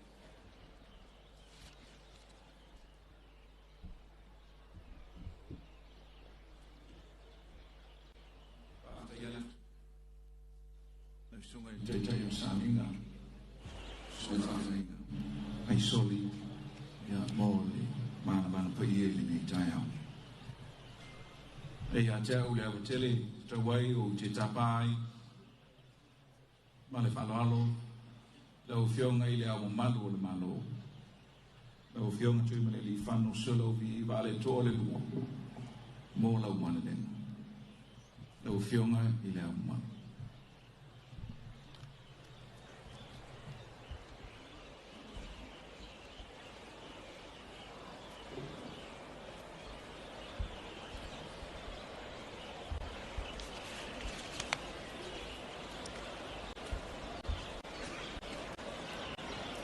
Fatalo fatu ila sunga il taitai il sauninga sunga Reverend Isoli Yuli taitai fono e kalesia so fatas auto fionga sui il fono sui tofia lau fionga il tamai tai palemia mal kapeneta lau fionga il fon fitalai ma sui mamalu o le palemene o Samoa lau fionga il famsimsili ma le vasenga o le famasinonga lau fionga il Kovanasili o Amerika Samoa, lau fionga i le ulu o Tokelau, members of the Diplomatic Corps, paurulunga o matanga luenga, ma whaalapo tonga le Malo, isinisi ma le vaenga tu maoti. Le paia o le au whaingaruenga tutofia le atua i whata whai taulanga e fia. Le mamalu le tunu wa au mai le nei sauninga, mai o lo mai moa ma fa fonga tapo ai mai ele ngata i Samoa nei ai fa pea ma tunu ma mau o le paia la malea wa a inga matama o tama ma inga tu mua ma pule i tu au ma la taua a inga ile tai ma le vao fonti ai tai nane sua ma le vai fanua fo mai tu langi sa ole ma le lau niu sa lua a fio fatui ma toto ma upu le manua tele e patalo vat foi i falapo tonga ma onga ese tu pulanga tola vou alo ma fa nau fa tasimai i matangi la lua nei mo le Savali fa alo le Faamanatuina o le ono sful tolu Tausaga o le tatou Malo Tutoatasi ua fotu malama nei le ata o taulileia e pei ona mo ai le tamaetai o fiti maupolonga ina ola foia i ulungalu le malu o le tapuitea ua taoto fo i le vai le ata o le tama o Samoa na ngalo ua o lea ua fatu o fana e lupe le la o le taeao manino ma le taeao tutoa ua fianga ngana ai nei le faungangana se isula ma ai lao le matango fie o le atua fofoa le atua le tama le alo ma le nganga pa ia o whawai ai le tātou Malo o te fia tāu ai nisi o upu al whaisalamo e whapea a mo ia le nuu po le atu nuu wa atua i le li a mo ia le nuu po le atu nuu wa atua i le li ma u whapea atu ai a mo ia Samoa wa atua i le li o le o tātou toe a le anga pi oa i matangi ala lua nei i le langi manino ma le toa lau le lei o wa le li ilo tātou atua sana taita ina le fōlaunga le tātou sā matau ai manu le whaamoemoe o le nei tai au. O tātou au lia ai lana pule whaasoifua le ono sultolu tausanga o le tātou Malo Tutoatasi. O whaamalo le langi mamā ma le soifua maua. O whaamalo foi le folau. Le atunu ue, a walawane i ngalo, o le Malo Tutoatasi o Samoa, o le tātou tofi mai le atua. O le Faamanatuina i Tausaga taitasi, o le avea o Samoa ma Malo Tutoatasi. O le tātou Faamanatuina foi lea, mai le tasi au ngā tupulanga i le isi.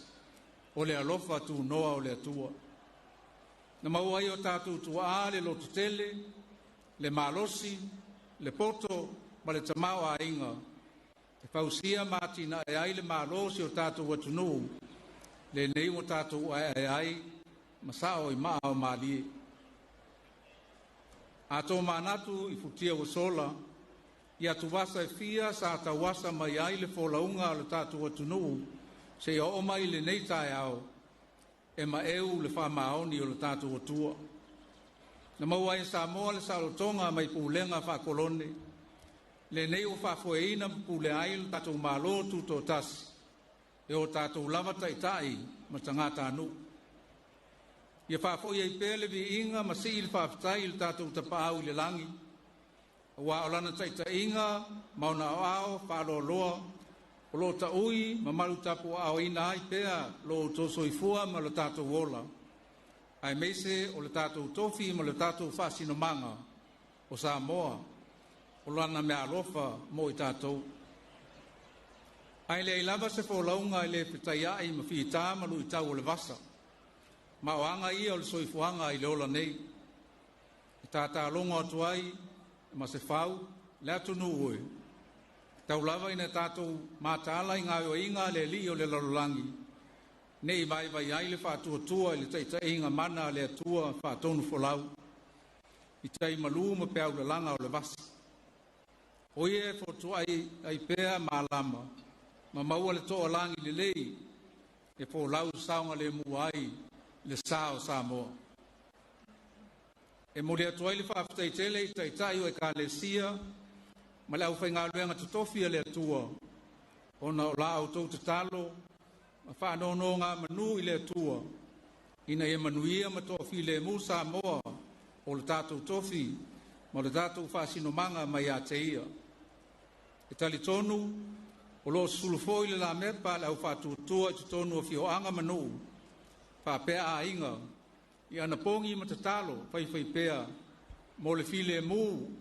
Ma le manuia o tātou taitai, whapea le tātou atunu, whamalo le whatotoa. E mamoli atu fōi le whamalo ma le whaftai, i lau awhionga le tamaitai palemia ma le kāpeneta. E whonga whitalai ma le palemene Samoa, whamasinsili ma le whamasinonga. Whapea ma tā ngā luenga ma whaalapo tonga le malo, mo ngā luenga uma sa autou whitai tungai, e o mai le nei tai au. E le whaingofie lo tō wala uina. Ai uina fo ngā wā ese i tiute ma matafa ioi. Ai o le aunga ute o la au tō mulumulu ngā au foe. Ia manuia Samoa ma ona tangata. Wha malo whai o le whaiva. E whaftai atu foe Samoa le atu nupele. I pūlenga ma malu ali ma whai pūle. Whono wha vae wha le tū malo. Sa o ao ma tamaitai. Wa le tua ma tausi. O ta māma tina mātutua, mo au tau te talo, lau tau tāpua inga, lau tau langalonga sua, ma au tau ngā luenga uma mo le manuia o whio anga manu, e ka le sia ma le atunu, ai meise lo tātou Malo. O lau tau tau whāma mao ma le whautanga lo lota foi, o lo tu mawai Samoa i lona mamalu ma le toa file mu, ai meise o le malu pui puia o tāpua inga i le atua. E fia tā ua fōi le stāwa o ngā o le au whai pisinisi, o e whai ati nae, o whalapo tonga ese lo whai au nanga whapitoa. E mana tua fōi le tautua ma le anga rei o a inga ma wō, o lo papa ao ma lala i atunu mau, ma whesoso ni mai.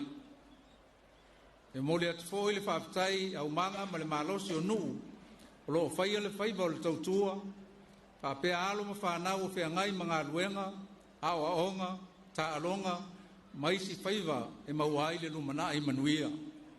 O le ala i le pule o le tautua. Ia manatua foi o tau o le lumana i o Samoa. E manatua foi ma le whangai tia tama whanau o lo whai ma me fua Samoa i ngā luenga, i to whinga, ma whalanga maia i e tunu mau. O lo tau li le ai whaavao Malo le ingoa o le tātou a tunu. Whaftai atu foi i le mamalu o pota mai e moli mauina le Faamanatuina o le ono sfulu Tausaga o le tātou Malo Tutoatasi. Ai meise o nā ialo ma whanau o sauni mai mo le Savali whaaloalo i le nei tai au. Whaamalo le lotonu. E tāu o foi ma le anganga whaftai le fsosoani whaiwhaipea anai a tātou paanga whaale Malo mai atunu ma mau. Mo le atina eina o le tātou Malo. Samoa e, ua soota i ao ma ua tini le matala langa e ala i lau wha tamasoali inga o le nei Tausaga. E le wha ititia i le nganga whaftai i le atua i le nei tai au.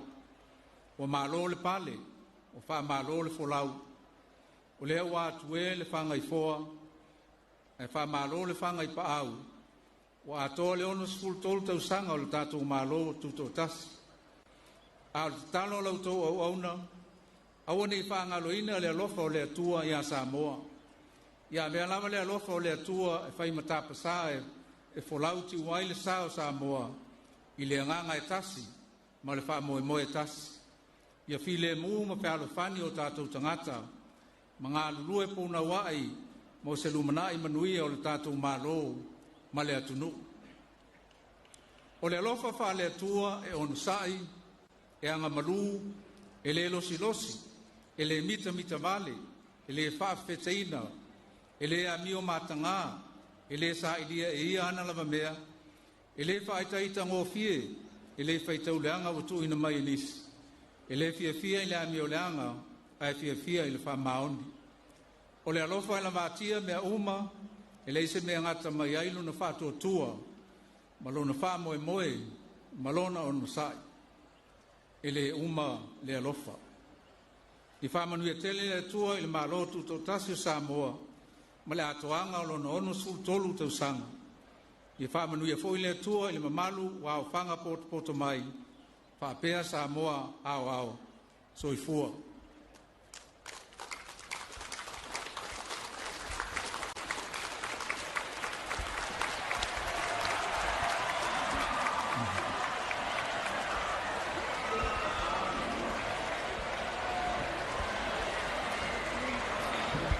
Today, we gather in solemn tribute and heartfelt gratitude to Almighty God, whose enduring grace has once again united us in a spirit of peace and reflection.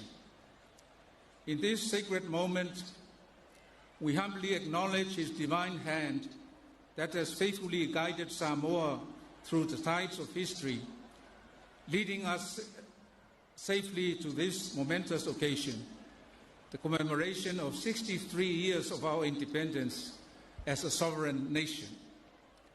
And through our celebration today, we declare and affirm that all honor and glory belong to God for our heritage from Him and for the progress and development we have achieved as a nation. In contemplating the unfolding of time and the challenges and trials that have defined our national story over these 63 years, we remember with abiding love and solemn reverence our forefathers who valiantly championed our freedom and laid the foundations of our sovereignty. And we hold an unwavering conviction that God's bountiful grace and unfailing faithfulness guided them in their pursuit of independence and crowned their efforts with triumph. That same boundless grace and unwavering faithfulness of God have guided, protected, and preserved our identity and legacy through the generations, empowering us as a people and nation to govern ourselves and shape the course of our destiny. Challenges and trials are enduring truths of life. Yet, in the face of adversity, I am reminded of the timeless words of the psalmist, "Blessed is the nation whose God is the Lord." With conviction and pride, I echo, "Blessed is Samoa, whose God is the Lord," as declared in our Constitution. Through our trials and tribulations, He has been our shield, our glory, and the lifter of our heads. And in declaring that God is the foundation of our strength as an independent state, we affirm our steadfast faith that when God is at the heart of our lives, we shall be blessed as a nation, and no force of this world and no scheme to divide, disrupt, or sow dissension amongst our people can prevail against a sovereign country anchored in divine purpose. Even the deepest divides can be breached, and every adversity can be overcome as we press forward in unity and progress. I offer my heartfelt gratitude to the church leaders and clergy of all Christian denominations across Samoa. Your steadfast commitment and faithful intercession have played a pivotal role in upholding the peace and unity of our nation, especially through times of hardship and uncertainty. I would like to extend my sincere thanks to the Honourable Prime Minister and Cabinet, the Honourable Speaker and Members of Parliament, His Honour the Chief Justice and Judiciary. Thank you for your tireless efforts in guiding our nation forward. Your leadership, vision and commitment to the betterment of Samoa and the upholding of the law and justice for all are deeply appreciated. To all government ministries and corporations, your hard work, collaboration and service to our nation do not go unnoticed. I acknowledge the leaders and people of our districts, villages and communities. I am deeply grateful for your continued efforts and invaluable contribution to the advancement of our country, particularly our government. Your far-reaching influence and steadfast commitment remain the bedrock upon which Samoa's enduring peace is sustained and dignity upheld. To our beloved relatives and friends residing abroad, thank you for your steadfast support and love for Samoa. To the business community, thank you for your commitment to economic growth and providing opportunities and livelihood for our people. To our various organizations offering support and assistance to our people with special needs, thank you for your compassion and your tireless work. To our development partners, thank you for sharing and standing with Samoa in our journey of growth and resilience. To our children and schools who are with us this morning to witness our independence celebration and participate in the march past, I am proud of you. Remember, you are the enduring hope and future of our nation. One day, some of you will be the leaders of Samoa.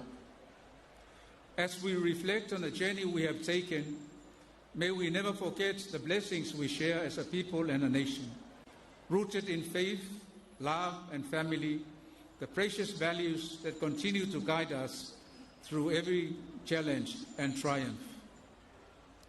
Now, more than ever, I make a heartfelt plea, Samoa. Let us go forward as a nation, bound not by differences, but by the spirit of peace, unity, and respect for one another. Let us walk together in humility and compassion, guided always by our faith in God, who will never forsake us. Let us rise above division and hold fast to the truth that we are stronger when we are united and strongest when we have God and love within us. As the Holy Scriptures declare, love is patient, love is kind, love is not envious or boastful or arrogant or rude. It does not insist on its own way. It is not irritable or resentful. It does not rejoice in wrongdoing, but rejoices in the truth. It bears all things, believes all things, hopes all things, endures all things. Love never ends. May God bless Samoa and our celebration of 63 years of independence. May His grace and special favor be upon you all. Soifua.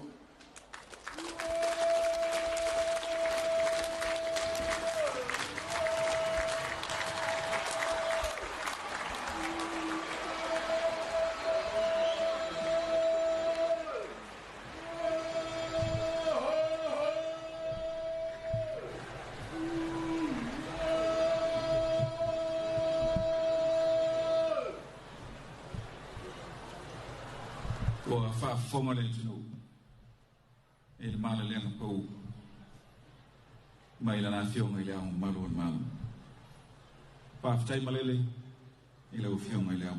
Thank you, Head of State, for addressing the nation this morning. Ole sisi na e o tanga vai ole malo tutoatasi o Samoa o te tapai ma le whaaloalo lau fionga i le sui o le fono o sui tofia lau fionga i le tamai tui antua tupua tumsese efi mo le tui nae o le tanga vai o le malo tutoatasi o Samoa. The hoisting of our national flag will be performed by one of the members of the Council of Deputies and former Head of State, Fionga tui antua tupua tumsese efi.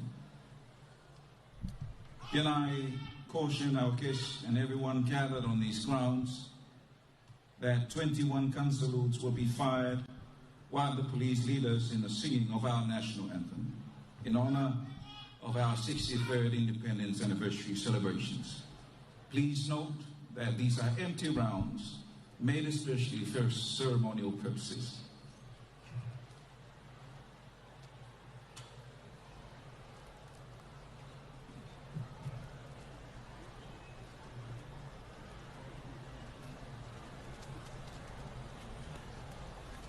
Please be upstanding for the hoisting of the flag of the independent state of Samoa. Tutulai Baia Masauninga. Mo Sisinae o le Tangabai, o le Malo Tutoatasi o Samoa.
Ja, aftai by Malaudia, a few to no fun.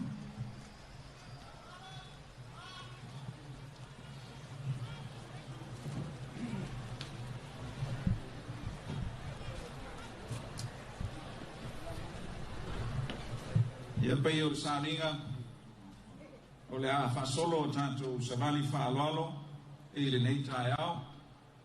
Teiteia e le tūlai whaaloalo le Malo o le Malo ia ma whaasolo solo mai ai e pei o na whaatūlanga ina i le Malai. Distinguished guests, ladies and gentlemen, the March Parade will now proceed and will be led by the Police Guard of Honor and the Police Brass Band. Ja, la whaaturo I lo tōu. Sa se tōru, ia, wau tātou ngā wena, pāwhtai.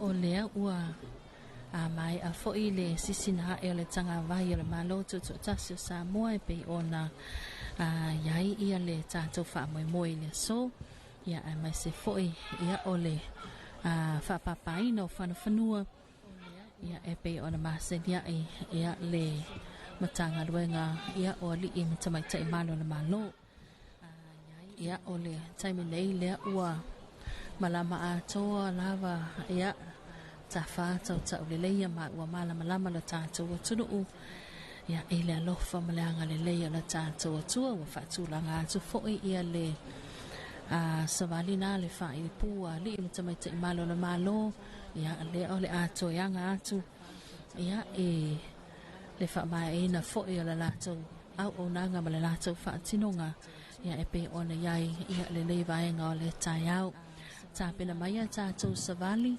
ia e le ngatau o aonga tūlanga lua, aonga kohisi ese ia aonga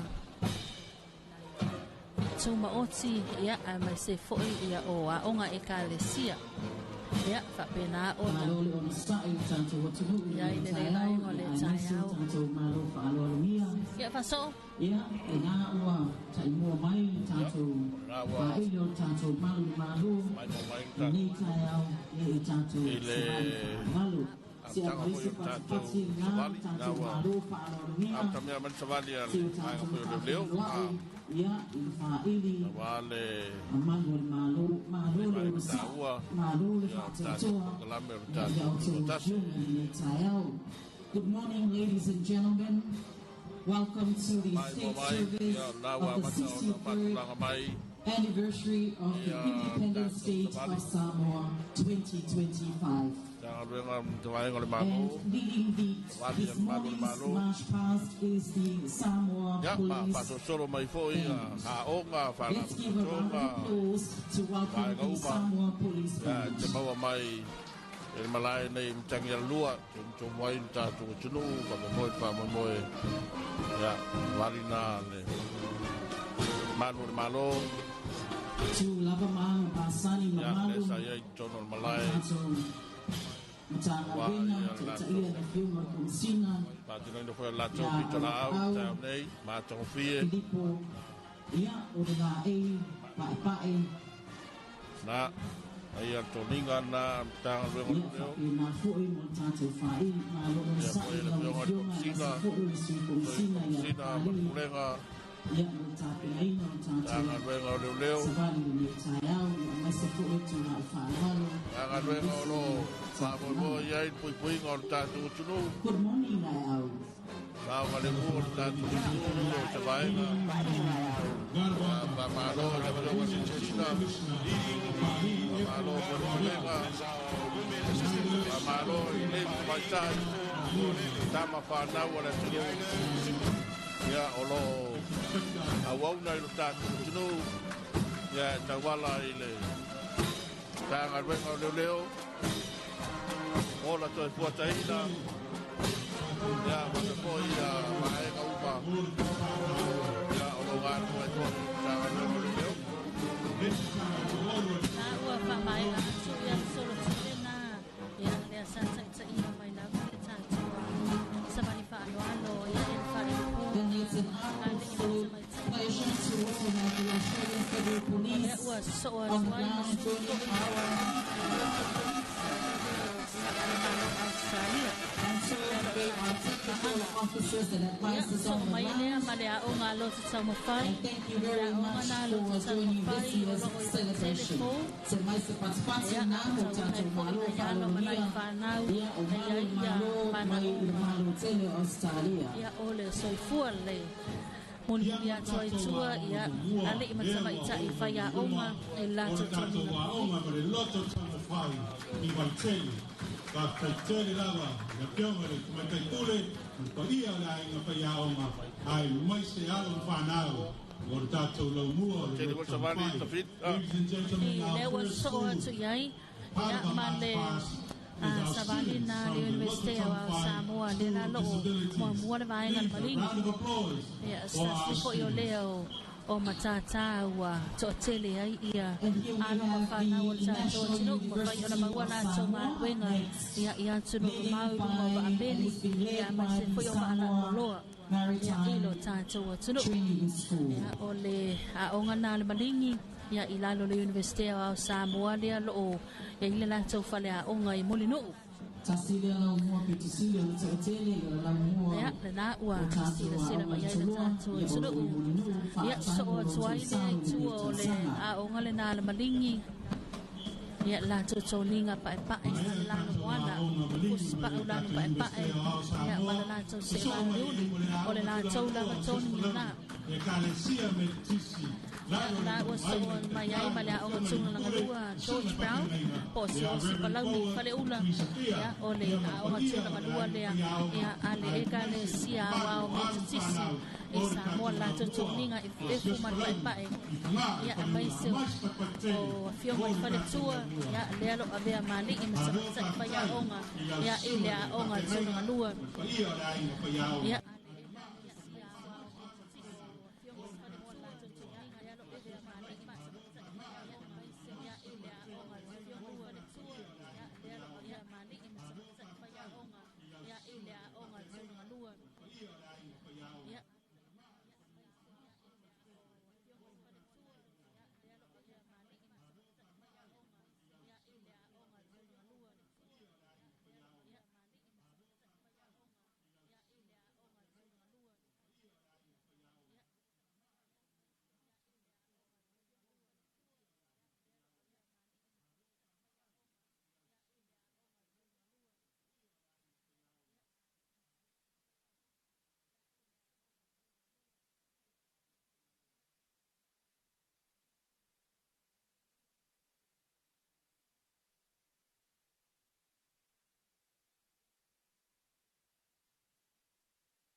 for the champions. Sanga la kapi sai to pitu lima ya a o ma pe on ya ya ne fo Tausaga ya o lo mo ni tua ya ma sama matene tuai sama matene tuai ya a le polisi se le ya mai se fo yo le anga mai ai ya ole la mua na puna oa po la onga matata ese ale a onga metisi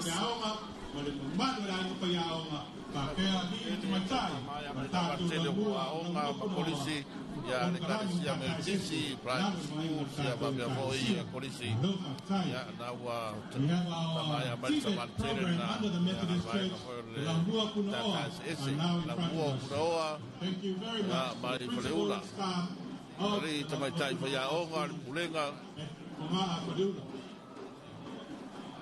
so mai ya Manu Primary School yes, that's it for you. My natural pata. Malo Manu Primary School.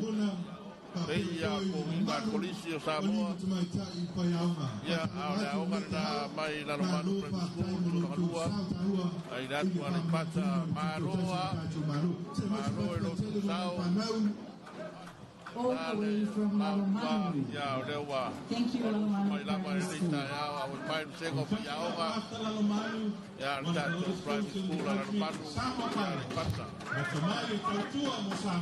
Let was so mayai male polisi Samoa. Polisi Samoa ya le matoni na sama-sama male la mumu le paave male ia paitanga le tupale. Polisi Samoa ya le tsa ya mai ya ele tsana pa tsana so asulu ya mafa asolo mai le go sitasi Tausaga Tutoatasi Tausaga spulu Tausaga ya amai se foi ya ole la uo le polisi Samoa le lo tsa ya ele le mo tsama tsa pula ya karene malo ya ole ia wali tsama tsa fa ya This is one of the most successful colleges in the country. Who have been able to produce hundreds of graduates who are now successful judges, CEOs, ministers, and as well as business community. Thank you, Samoa College.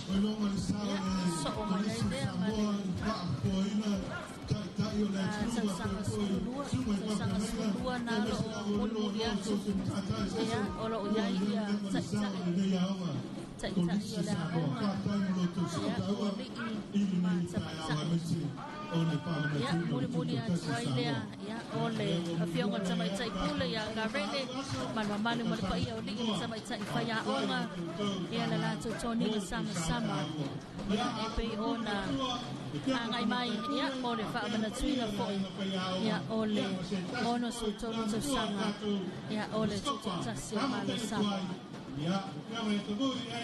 ya watatu patai makasi nika yao au pia kama mteni twai yenu mulia tutua Malo molo to sao pa na wali sama tsai ya ona pe ona ya na fo fa idol la so fa anualo People's Association ya so toile tua male associate sama matene tuai ya ale polisi Samoa ya police scopa Totele na tau pa pela ona tawina polisi Samoa ya ortatu au na Vaimea Primary School na wa mai na wa Tausaga Vaimea Primary School ya wa foi makwa ko kele ya o nga ya la fua vai moso al wa ku ngau kai de pia ya camino ai se al wa ke bo bo na boga na moko sawi pa di mana lo baya ya ina to bolo tu boy ya o ka le tu la kalua Vaimea ya ra sa no le i mo senga na le matua a mai la tu sao ta tu Tutoatasi Savali mai ai malesi par dia waso ya tu maga senga le pulega ya marusenga fa ya o ngarta o Vaimea la mua Vaimea le nalo tsai ele sunga pule a onga ya foi mono ku Savales ya so maina ya le male a onga ya kolisia le Faamanatuina College ya la toninga le na la mwana malosi male nano mwana vai ya so maina le so male tanto wa officer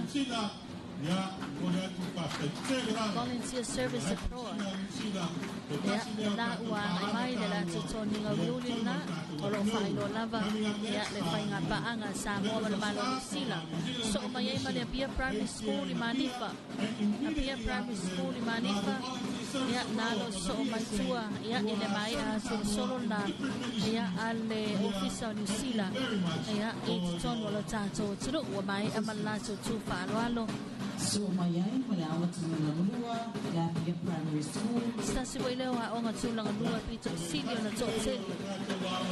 Ya la tola mua I Malifa. La totoninga masani le na ya ole la ni befu pa ave male okwai oli pa ave sama itai male la no pinito le na to ofutino. Ya fai sila totele ya o alo mafana wale atiro pe ona Ona o sauina ai, le nā ua whaatino atu le nā tūtula I whaanoala po lato ice ride. Ia I le mamalu malpa ia o tātou Malo, whapena o na alalampa pa a au I le tātou no fuanga nei. Ia, olo o anga I mai pēr le solo, ale apia primary. Ia, le nā ua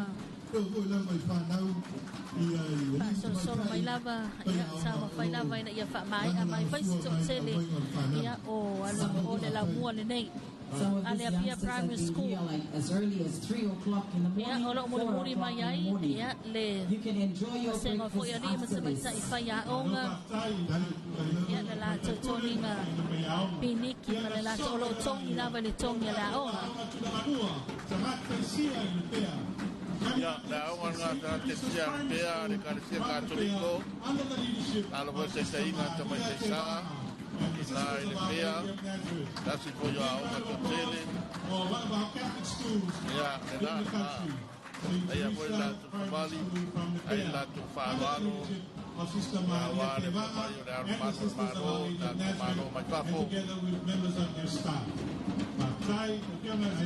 Malo, matesa ya oga.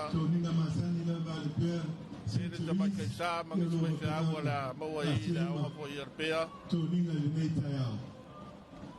Ia so mai ai ma le polisi o aveni ia tama tene o le lau malili o le puatau nofo ia la lato fu ale na ia o taʻitaʻina lea loo la e le siapo ia o le pale fuiono o le ula nifo ia so mai la ia lea ia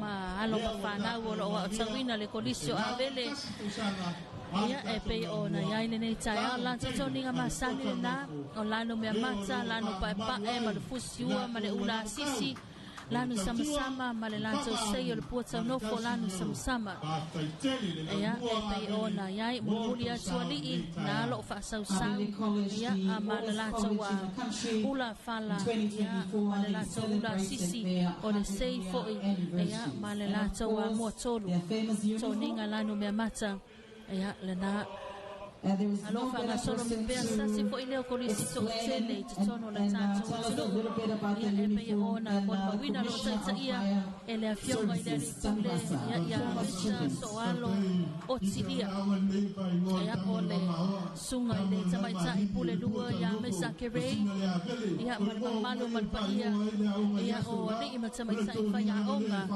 ia ale kolisi o avele ia ina vai lima leo ia kolisi aveni stasi wele kolisi tele va penato tele ia no mafana wale antu ia e sao famaatu le fai uma suenga ia ile university a Samoa ia foi na lo fo mai ia ma le pena po le fuga le na Faamanatuina o le selanga ma le tasi Tausaga ia o le asosi o tama ia ma teine po ali ma tamaita tuai ia ale kolisi o le puatau nofo Ya na wa so mai tua ya ko ya le tamaita tamatuai ya kolisi o avele la Tausaga wina kolisi avele tele Tausaga ma pusia sola mai ni si foi tulanga masani ya tulanga maunga ako mai kolisi nei avele ya de piama kristeni ya tupai atoa ya taso kolisi le na Faamanatuina Tausaga tunai se lau Tausaga kolisi o avele kama le lau malili. One of the most organized national associations in terms of former students, Avele Old People's Association. Colisio Avele.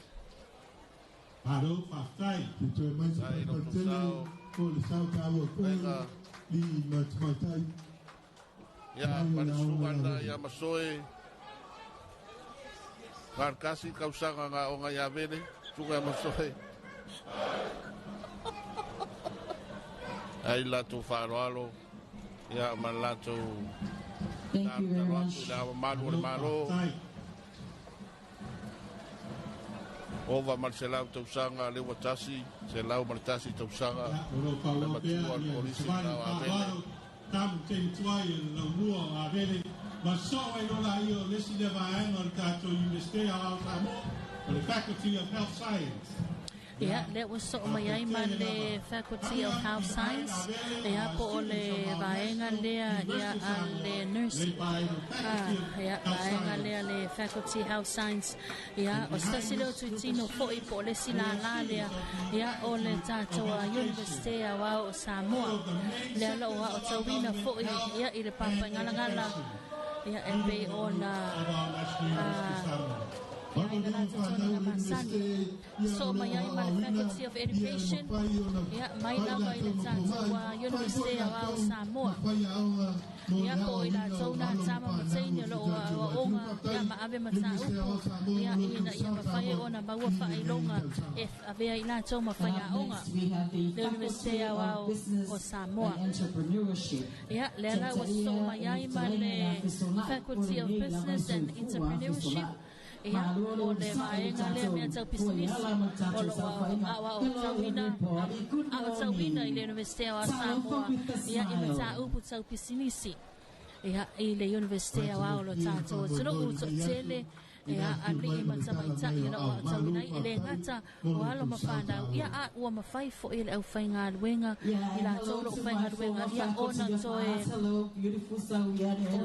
ave la tau pepa ia I uta I le University of Samoa la tau tōni ngā masani la malena ia o le la tau la fala la numu ia o le paipa e male la numuana ia e pe o le iai ia o lo o muli pa iai ma le fionga I le tau sala le tātou atulu ia le tawaitai le tau sala ia Tara Ellen Yeremia ia so mai ai o le ofisa na turisi ia po o tangata sa whao mai momi ia tino umau ia I lalo le taitai inga fo ia le fionga ia pesita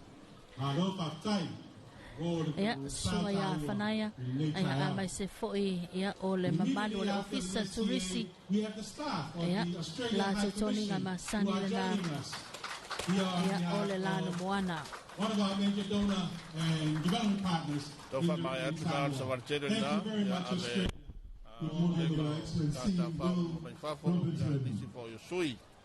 O le ofisa Australia I Samoa. Tele Malo Australia mo to sao I ni tae. Tele ya tasio mano fai panga mo tato tino na wenga fa vai taimi.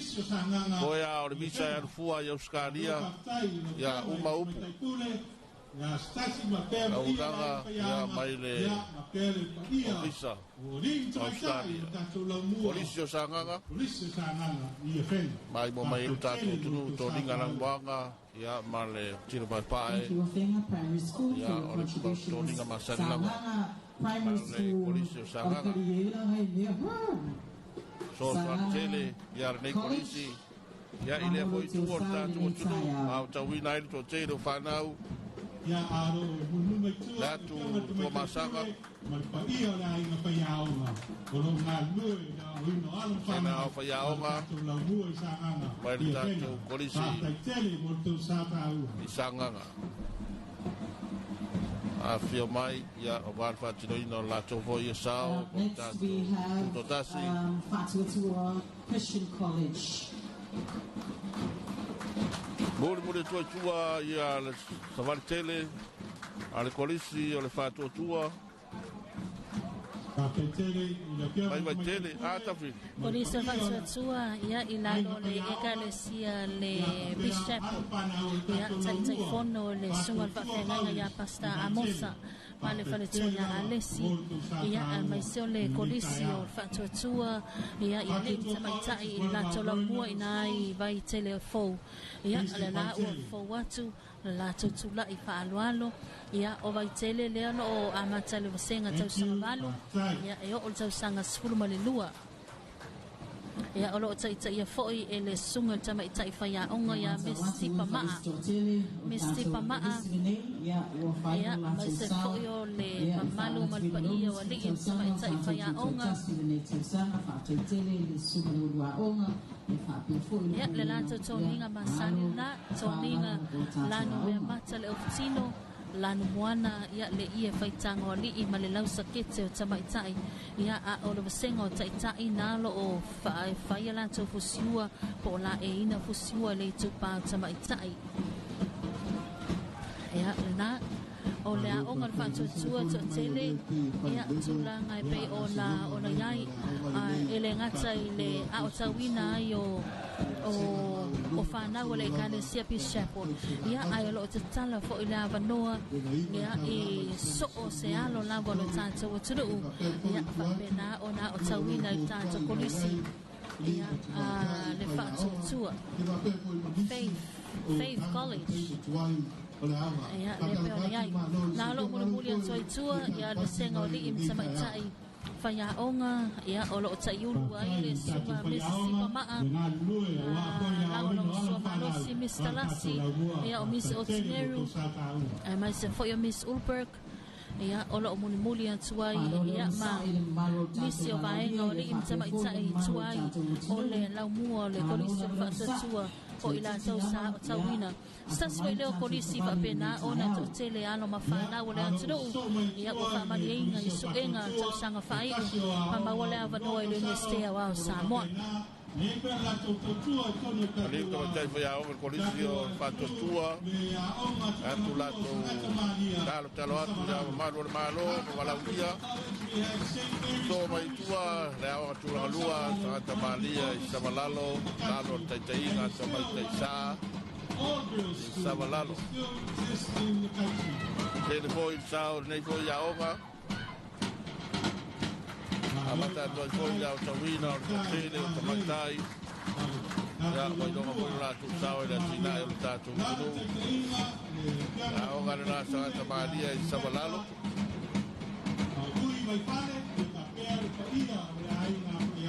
Ya ele gata i nei di Tausaga ya tele foi alo mafana o tamaitai mai no mafia mai tua o lo foi salafai ya lo au tawina ila o nei Santa Maria Savalalo ni kala wanga ula tewila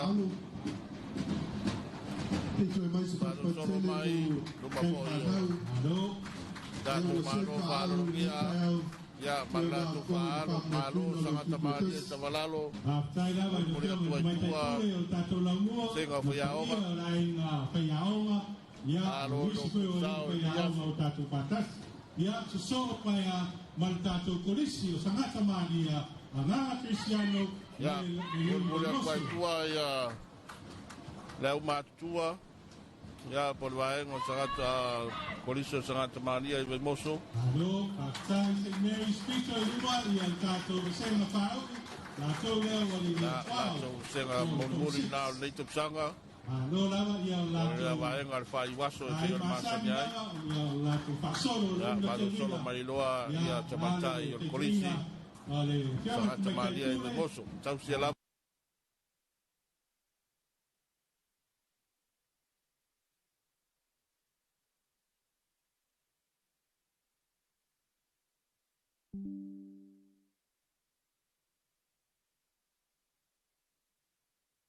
St. Mary's College, and of course the Old Girls Association. St. Mary's College and St. Mary's Primary is currently under the supervision and auspices of the SNSM, Sisters of the Society of Mary Order. A round of applause for St. Mary's College, and also one of the most beautiful colleges who produce beautiful former graduates, beauty pageants, judges, and of course successful development in all facets of the economy and in Samoa. Thank you, St. Mary's College.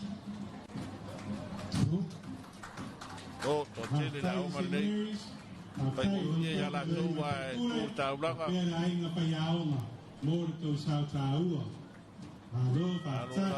alo lava Santa Maria i moso lo faço solo lo tau faiar ko mi foi le o que se va o que se va solo lava le solo le tātou tēni tuai, asosio tēni tuai, ia, ngai maia. Mai tai sa tauina kolisi. Pataro patu, I la pionga lupa sila. Ora vai ngar smoka. Mari, pola. Ele na la tau sa tauina kolisi. Ele tele o Tausaga ma tia o sola. Mai mai rau pai Malo.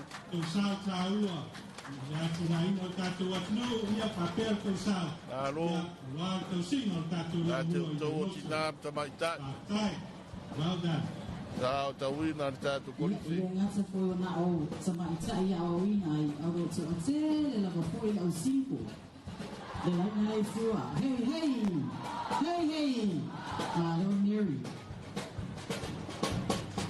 Nei sia o ngalo murmur mai tuatu. Tuatu tene o ta tuai o kolisi. Lupa kai apetele mo kusao alava o pai mai Paalo o tatu Malo Paalo ni apetele mo kusao taua te Mary se miskoi Tawa mai right school na vai lima. Also good to see you, our legend skipper, Mr. Louis Sitsa Martel. Awa tulua vai lima. Na mai tore maua. Nada vai na isuma kule aonga ya Yohani nasa manpaia ya kama tore maua. Itu sauta wala wino alam fa. Alo ni sio wasenga matua tatu aonga tulanga lua le vai lima. Ya le wo mai fai la tu sao ya wale tatu fa mo le yasu. Tasi ne yo talabo le misis Tausaga. O talabo le tatu parecia aspecto. Tasi na utarvo I mai atu le aonga le a na utarvo na le karisia spitu le foua ta pera mai ya wala tu sao ta ono tu sanga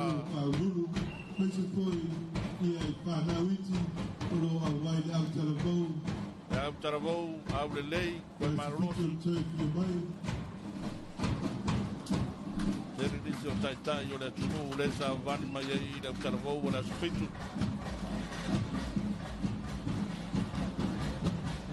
Ai a la tutoringa. Ai foi a la copa ave. Mai toke lau.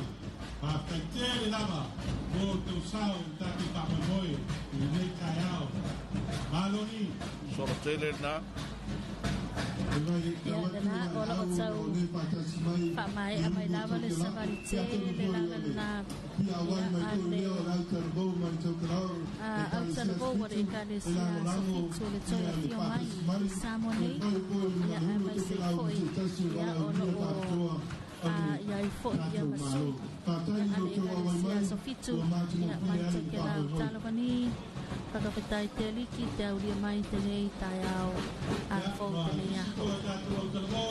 Ia, mana tuasta si fo ia tātou Malo whaaraunia, ia o na ulo toke lau, e pei o na piola na pionga, ia e sera tuisano, mane whalitua, ia whaamesi alofa tuisano. Ia, le nā ua, mai atu, ia le solo tele nā, ale e kale sia sofitu o le toia fia mai. Ia ilo tātou tunu ufa aftai tele lava le whaamahopo whaaftai mona o tau Savali whaaloalo. So mai ai ma le Robert Louis Stevenson Primary School o le onga tunu manua Robert Louis ia o Stevensone ia ilo tapa se taimi ia ona mei le o le laenga I o tangangata ia le toi titi lava mai ona pausia la lato whale aonga ia ona tuto'atasi loa lea ma le lau mua ia ale Robert Louis College ia le nalo o so o mai lava ia ma le polisi o le Robert Louis la tutoni o masani na ia le nato e le lau sakete ia ma le ia whaitanga o kutino pa e ma le kusua e le ia ale tutama tamitai And the new building is going to be built at Tausaga, and that project is near completion. So around sometime July, August, Malo lava don sa.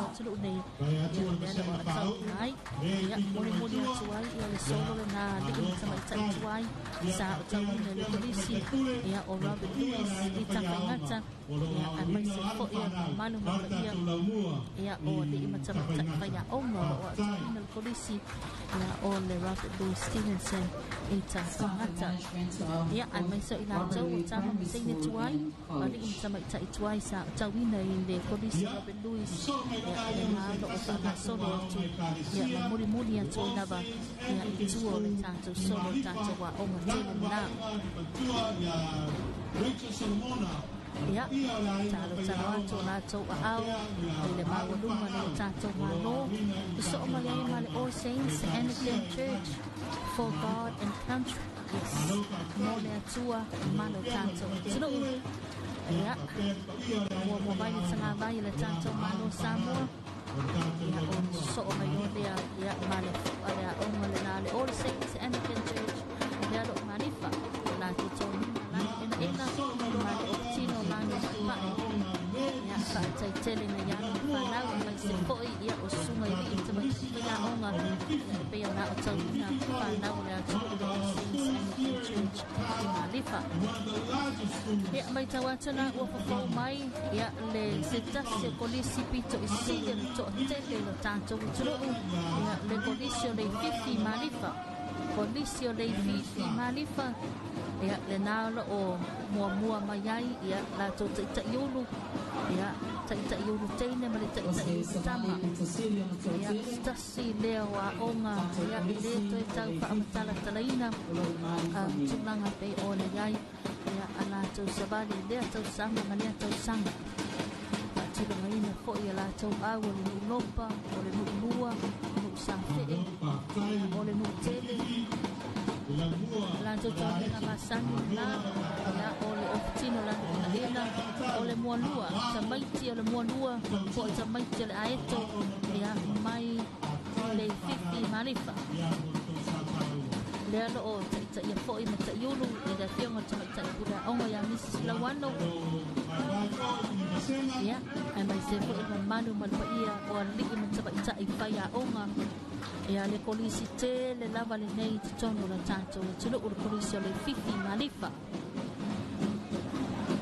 wati le ai fa o popo le fa numera ya o ano mafana o le tanto tulo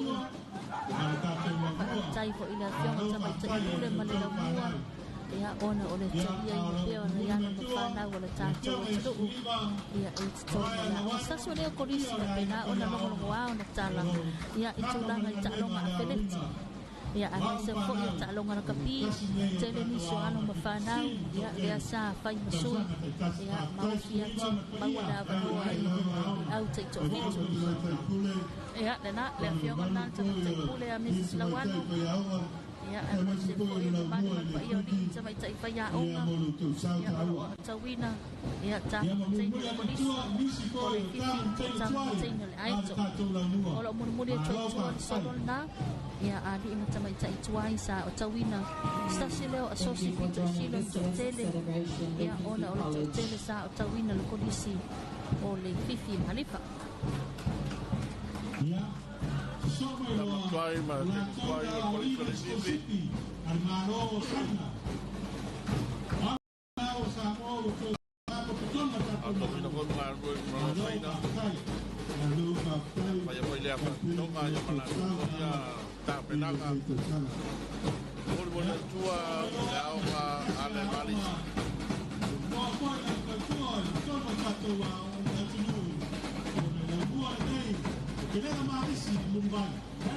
la hoja la malisi vai voy a hoja y a usted voy la Don sao la tina e ruta tu le gato a oga ta longa ya pa pa ile mai foi ta yo ta tu ya para to tele foi Langa o longa atua e tamau ainga o tātou tino nā tawina a mata mai I le aonga nei a Pelela ule vai Marisi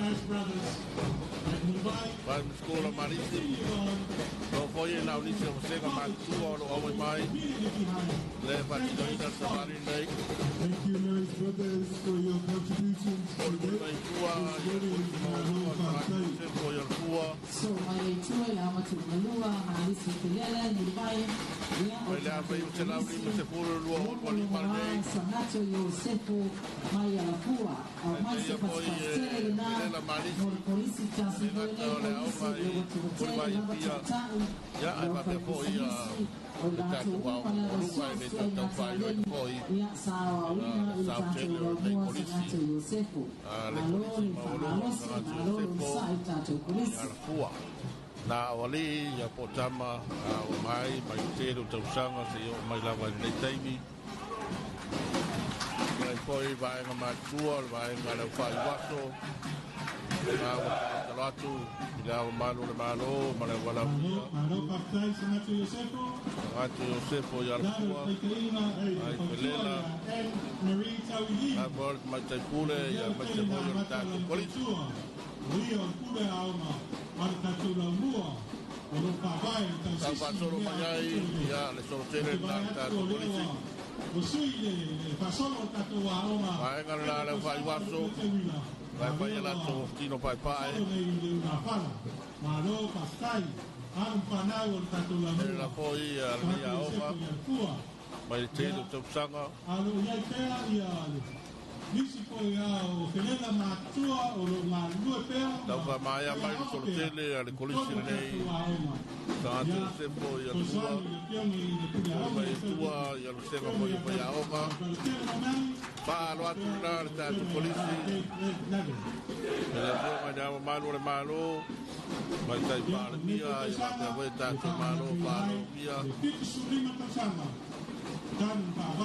Tua ia tātou kolisi nei. St. Joseph's College is also celebrating its 75 years since its establishment. And of course today is a special day for them. From here, straight to Alapoa to keep on celebrating.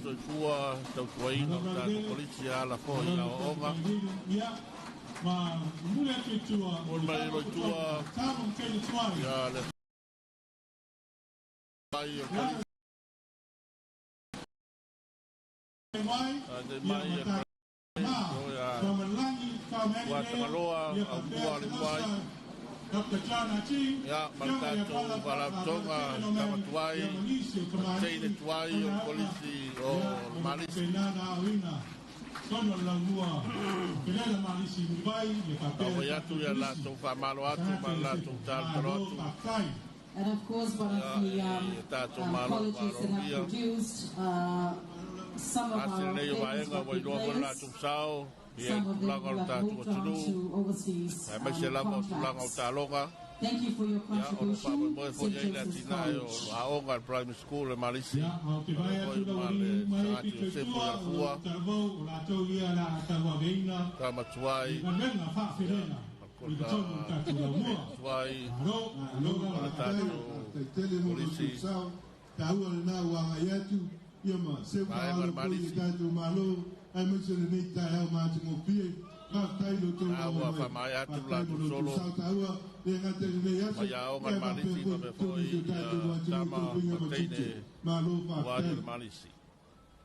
So may two Samoa abuse of the statistics.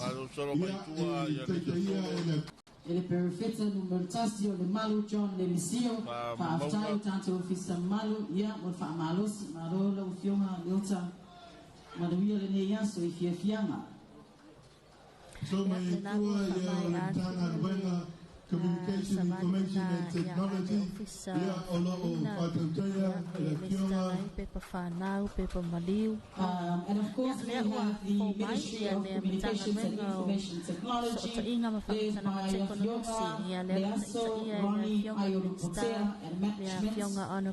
And also the ministry currently houses the public broadcaster Radio 2AB and TV9. So Ronnie Ayorupotea male mamani ia o li'i matamaitai whainga wenga le ofisa. So maile tua male ofisa ngā pule whaatonu. Lea ua anga yatu. Lea ua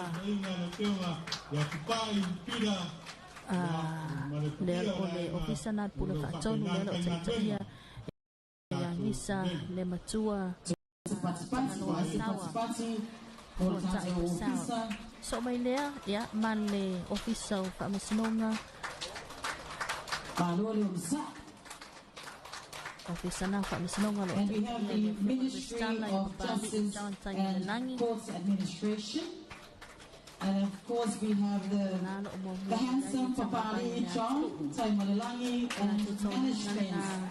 Of course, hello everybody, thank you for your patience.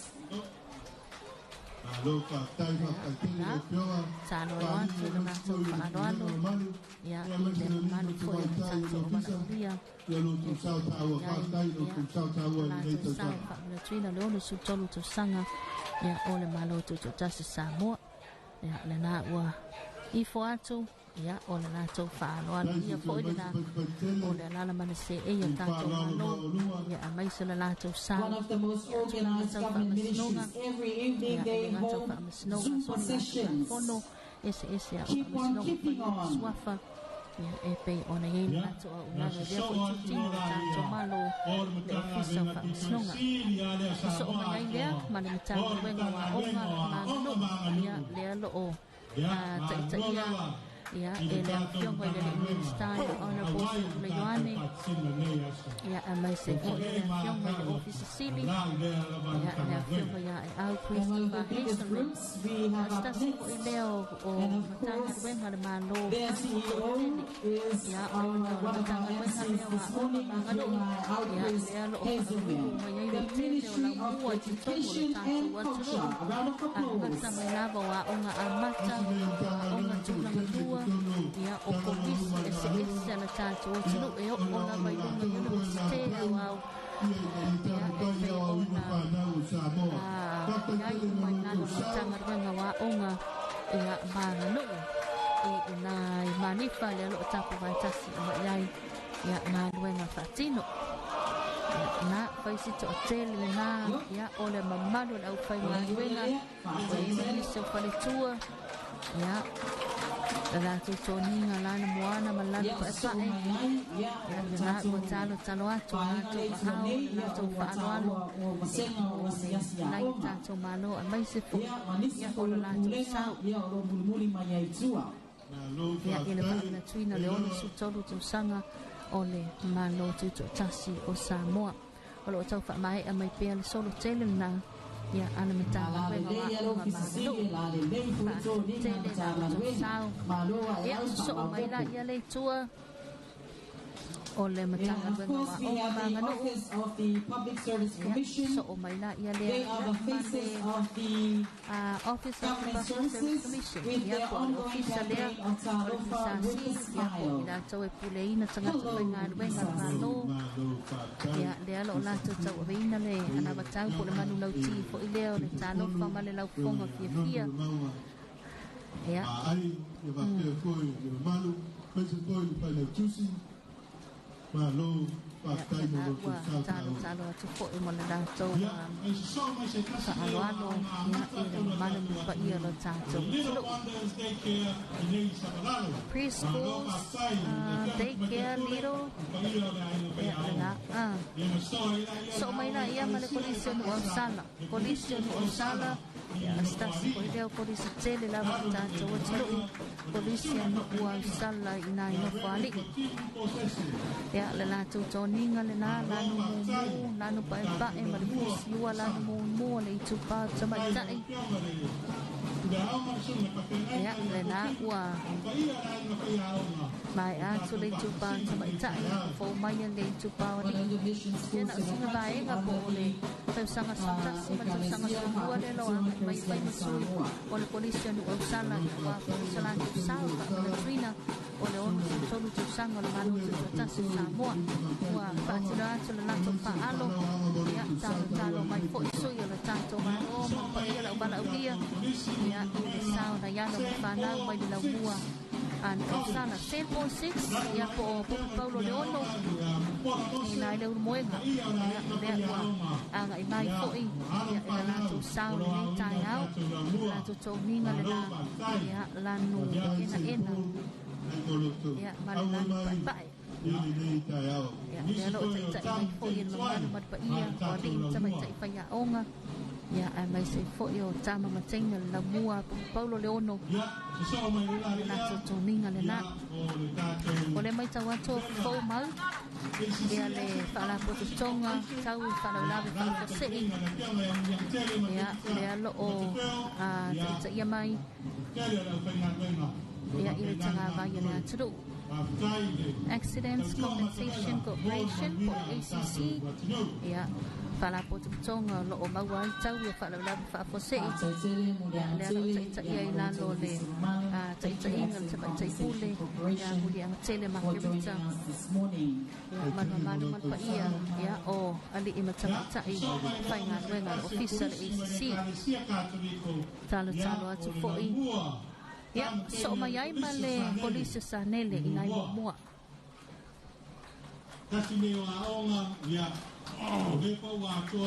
Kasi na polistele na wa tau mai e tanga solongo Savali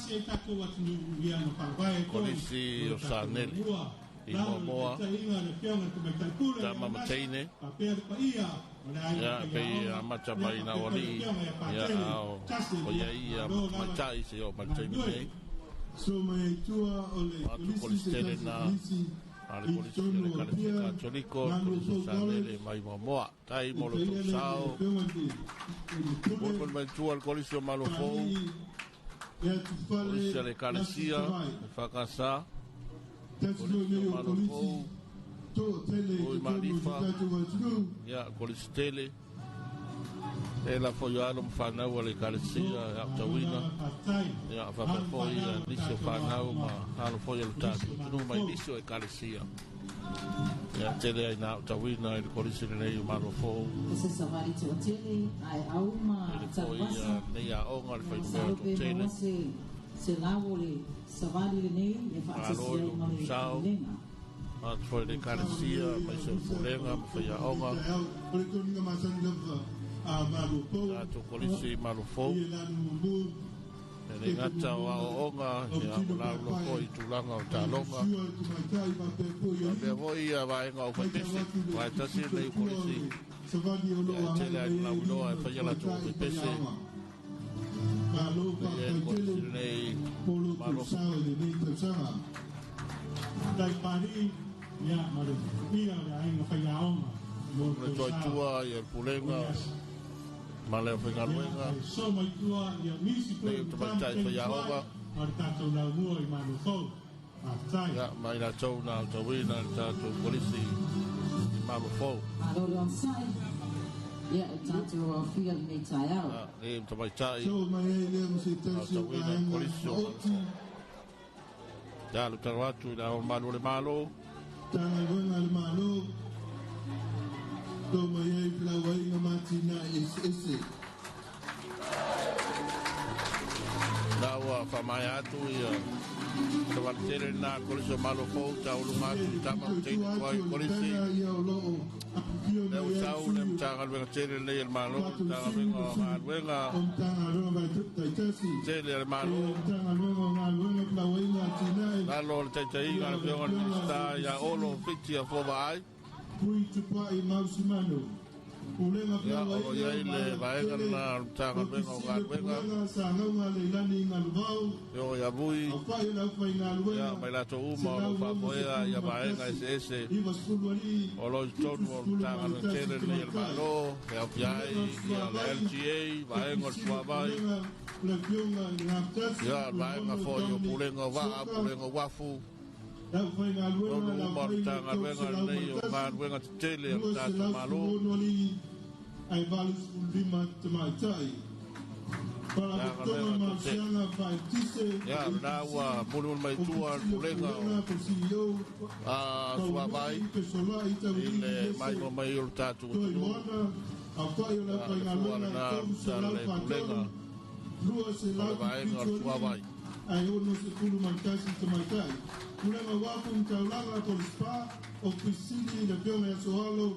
Pale lima kuresa soalo akwai la fainga na vaenga pulenga Savali ya aunanga fo yo lo Faamanatuina tatu tunu Savali mama la to tapena ina Savali mama ya tapena ina mita ko ngeri pidi Savali ofisile pulenga su manbao pa konu wevile farpatu vaenga sese mai tutino sese shipping services olo tonu o le tanga venga nei o ngana tele ipuniu Filipo apai la fainga luena sepulu mantolu ayo sera wali ya tapa maya mai lava ya nisina so one of the largest sectors joining us this morning is the infrastructure and rec sector, and we saw earlier this ya o stasi foi o para tonga pulenga lo nalo foi o government agencies. Thank you very much for joining us this morning, and you can see the beautiful hard-working staff. And one of the sectors that have essential services and staff are working around the clock, 7 days a week.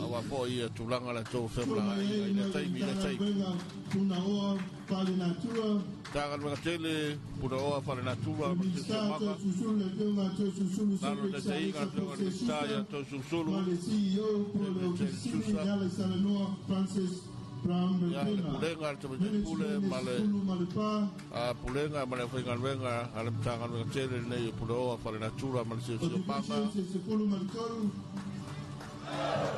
ya ayo na tutino ese. This year's Independence Committee is guided by the greenery theme. Thank you, Ministry of Natural Resources and Environment.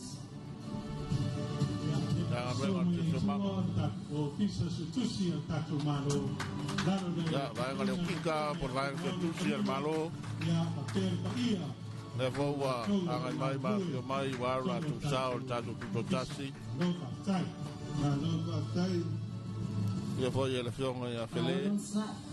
After ilo fionga le malpulenga ye go tse fa mamalu mo ya tatu tama ifu ole na ya ifa idonga tiliai ya tatu Tutoatasi ne Tausaga. And up next we have the Legislative Assembly. Office of the Legislative Assembly. The Office of the Legislative Assembly also falls under the portfolio of the Minister of Communications and Information Technology, Honorable Malo. And one of the largest offices and contingents we have this morning, led by management of the Office of the Legislative Assembly. Thank you for your hard work this year. And you still have a lot of work coming up. Whātaite lo fionga sātama. Nā pere tusi o le whono au, renga ma le whenga renga, a le ofisa o le whono au, la whono. Le polisi lau loa, le kānesia e whakasā, o le polisi.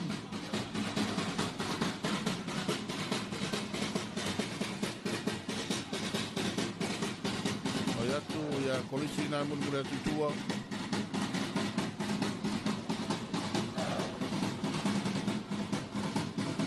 Ya, tau whamare aku le whaaloalo al official whono. Round of applause, ladies and gentlemen. Thank you again, Santana. Dai, official whono. Pono awau, o le whaaloalo. Polisi tele nei ale kalesia pasa ile moenga fou e wator se lautor spolima tsanga pe ona Faamanatuina masina se vai nei lai kulenga ala pinga luenga ali mai tai pa yaonga nasio polisi tele polisi lo moenga Malo matua datu polisi se foi lá do sal e da tina eu datu polisi lo moenga bori mai tua le sosio tama tem tuai polisi ya poi la sal tawina datu polisi te Tausaga matia sola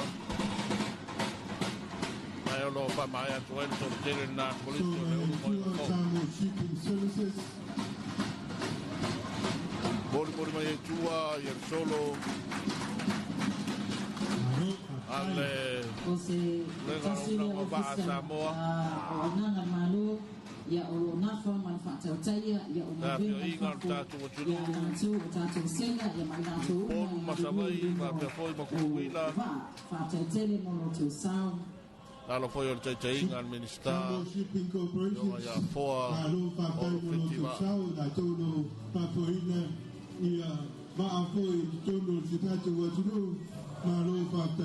Malo o nanga va a Samoa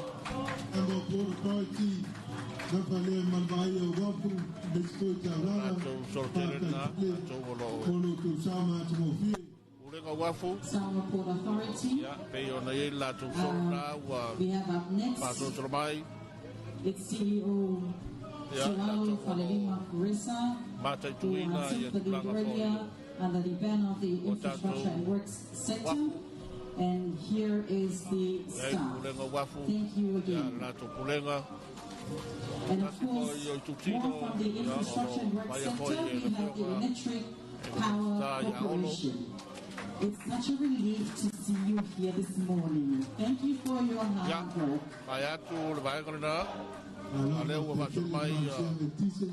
Power to the nation.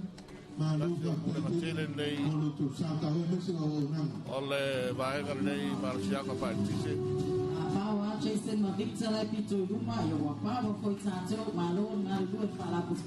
Tato Tonga, Marciaga Partise.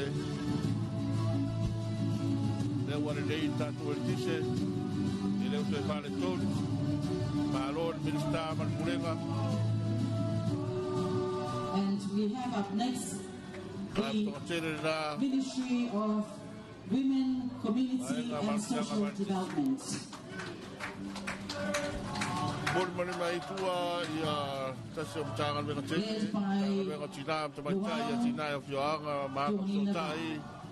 And management. It's one of the busiest ministries throughout the year, and you all know why. It's one of the ministries that's coordinating and facilitating the One District Program, One District Development Program.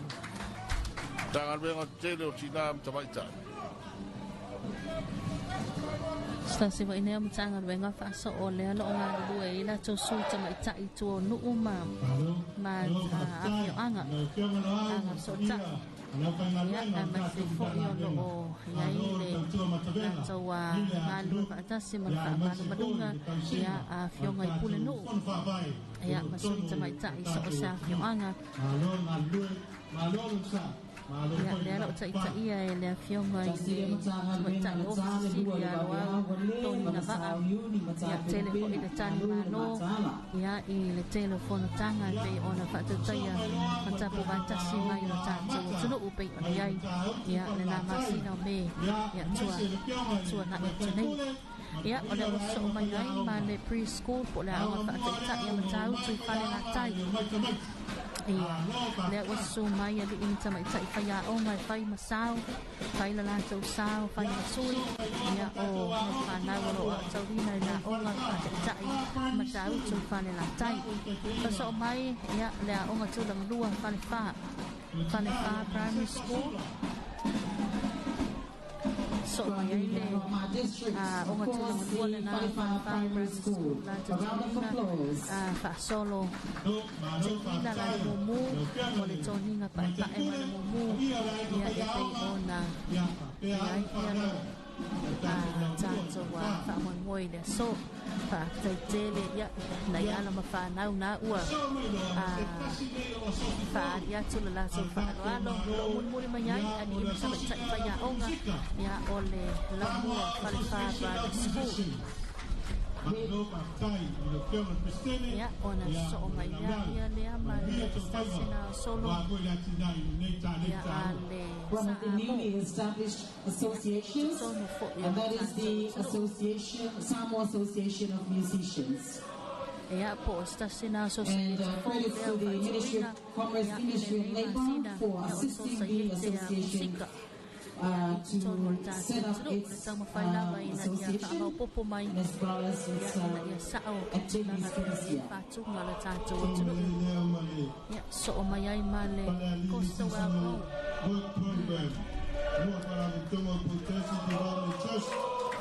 Ya, por la fioanga na stasina fa na poto tonga tona la fioanga fa le alili. Ya, stasina la fioanga o tele alo ma fa na wale. Tumano ya umawa no na fa va taimi. Ya New Zealand Australia ya na e pe stasina mai. Olo fa vai na mai o vai na le direct personnel. Ya na toninga le na la sama. So mai male Mr. Apple New Zealand. Yeah, Of course, every year we see the presence of those who have been on the seasonal workers program, and of course each group represents the company they have worked for or they are currently recruiting from.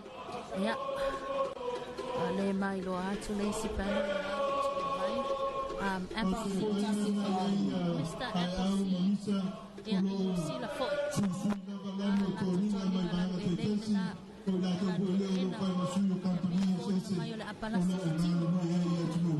Mano si mari Savali na baitawa tu foi ya I fa'au le mai ya le ole apana si mai timunga ya a ole me fa'atai le watele na mai na mai a tu le tele solo ya ana ya lo mafana lo le tanto wa tulu le Faamanatuina ya a mai se lo na tu wanga lo na tu sau ya I le ono su tu sanga le Malo Tutoatasi Samoa lo fa solo mai pe ya vai nga Tausaga pe le vai na ya solo tele lava le na mai tu mano fa le ali tasi fa le ali lua ya ile avio mai le fai pule ya ono nuku ono semo ya pe ona nai ya na kwa talo atu ola tu afo ya tu fa ano ya tanto mano fa ano nia.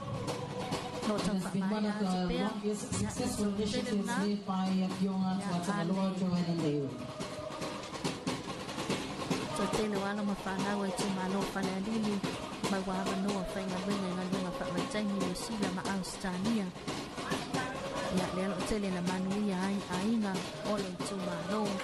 Ya mai se fo ya tu pe mau tu tonu na tanto tu. Tele tu mano fana dili tasi fana dili dua. La tu sao fo. Ya wan Faamanatuina do tu sama malo tu tasi o Samoa. Ya. So fa mai amai sol tele na fale alili. Mai tawatu. Ya ole a so mai ai. Ya male a onga le na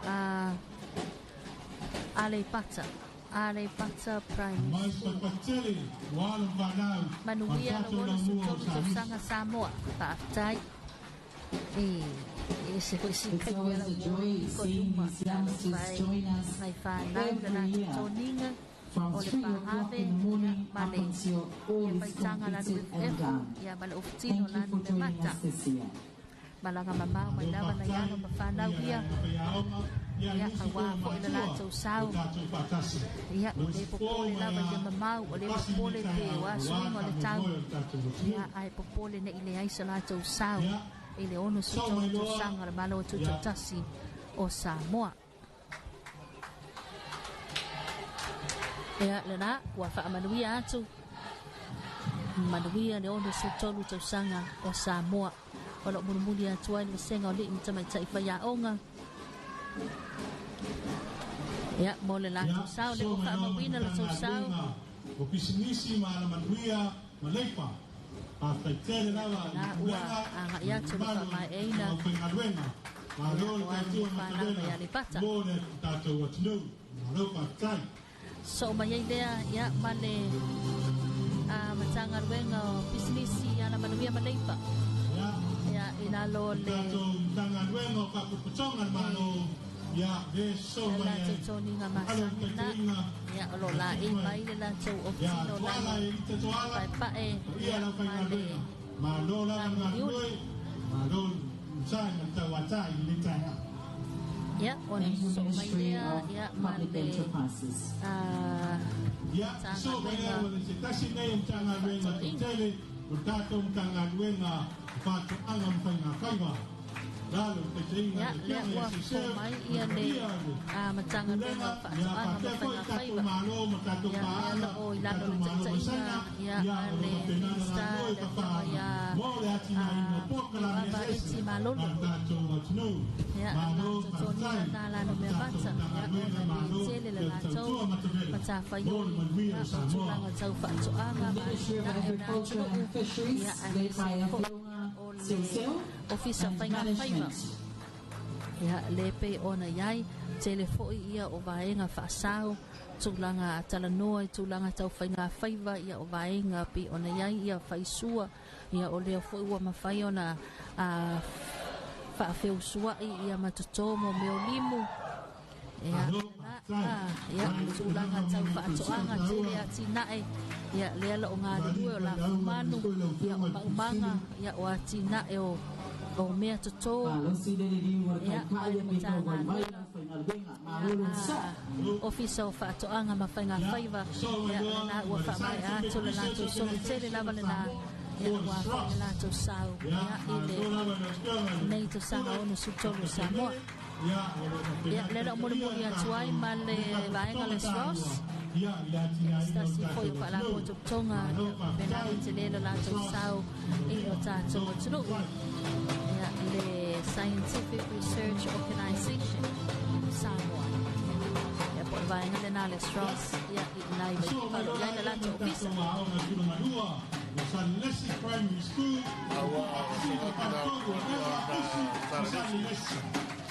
mais papateli tulanga lua Saradesi pai pai mule ko tuar se no pia o martulenga alo malo le pia Saradesi tato Primary School ma Saradesi faila to faalo ati mai le malo le malo mala alo na mare ulsai alo foi mai tato no mai atu solo na tatu au tulanga mai le tulanga Saradesi ya so mai lola ia le feo le tule ya mai se la faina buena al tato company Malosi al Sheraton Hotel mais patateli tasina la Hotel Malo le Sheraton Malo lo papegan vai malaga mai ila tu pulena ila tu fainga buena ya mo mai foi mai la tu sao ya marta Tuto'atasi join us this morning. Thank you very much to the management for in our celebrations. Yeah, Malo la foi sao tatu tunu mata fao mai fafo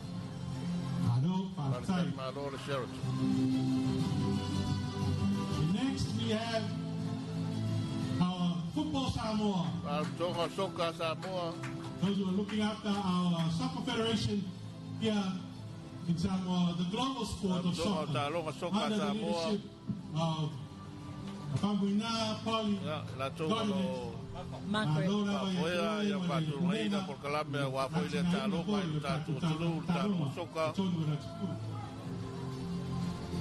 ya mai le mai te pule ya Faamanatuina Thank you for Wina and the Football Soccer Federation. Samoa. And of course up next, the one and only Ministry of the Prime Minister and Cabinet. A round of applause to welcome the lovely and beautiful greeners this morning into your local officer city. Thank you for joining us this morning and thank you for your hard work.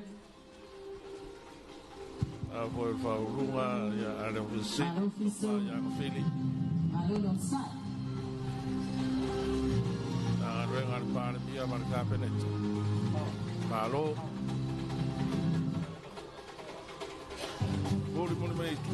And up next we have the Charitable Trust, Ekaresia, Faamanatuina, Cristiano,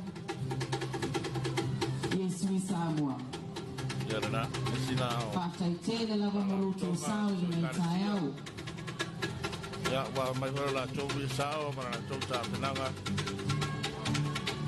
Ya, mai ni te wala tonga ni Ekaresia. Tutoatasi i me tai au.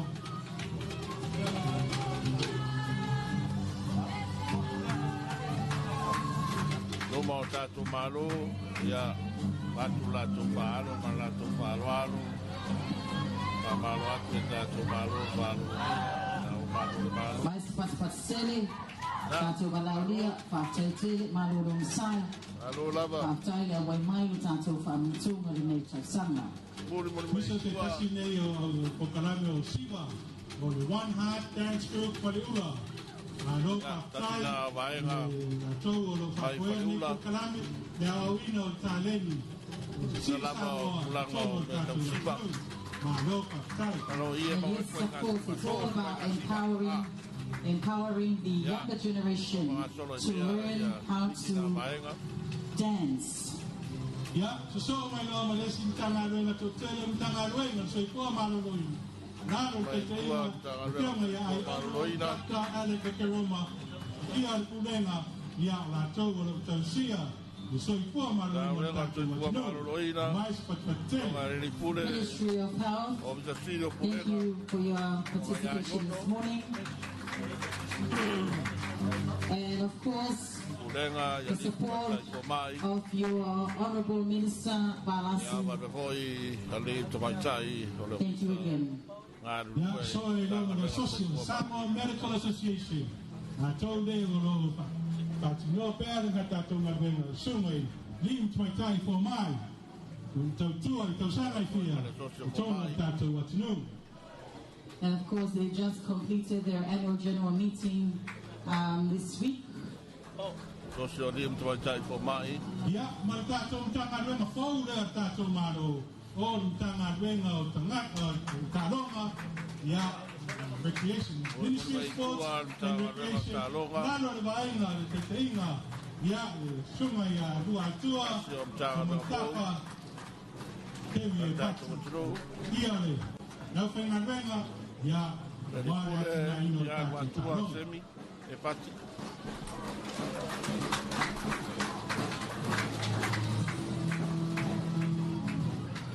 The newly established Ministry of Sports and Recreation under the leadership of Ladies and gentlemen, this year marks 50 years of our partnership with the People's Republic of China. And we thank Excellency the Ambassador and all of our staff who are working currently in the country in different ministries and partnerships currently taking place in our country. Telling to our partners from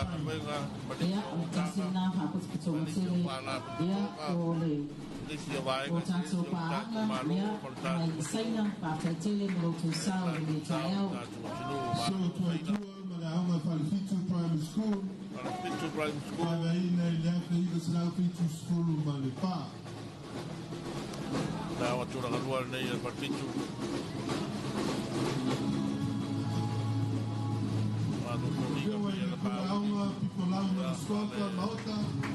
Tape koi no malo rindu mai tai pai aunga fata tele mo lo tulsau. Venga, para pegar venga. Ema pe koi le pitie yo lo rango la musua. Ile Savali e mais koi awa mai o pa nau. Ile ni ta fata tele mo lo tulsau. Wow, mas perfeito.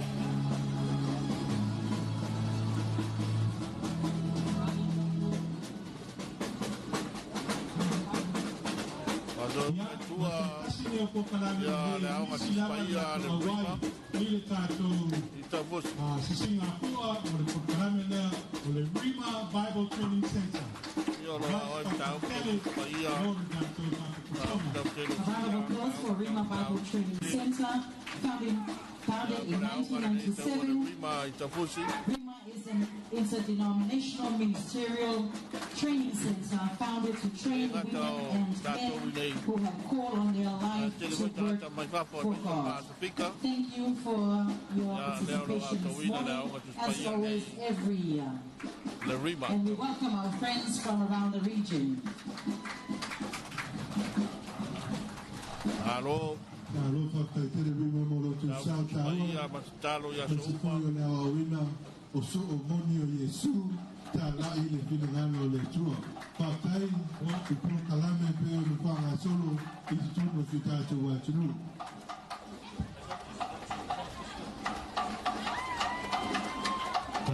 patai Rima ma ro le tua wa ko le tu pa na nga ta tu wa tunu ya na ta le patai ia o so mai nona ia ma le tatou vaonga o lo kapenana patino mo la tou o kia onga mo aonga amata National Council of Early Childhood Education ia papel training mo tatou kia onga na lo patai ia kia ma kumakutule ia kia onga ia papel la tou uma lo auna kasi voi mai ngaro ilalo tanga no alfa na tatou aonga amata tono tatou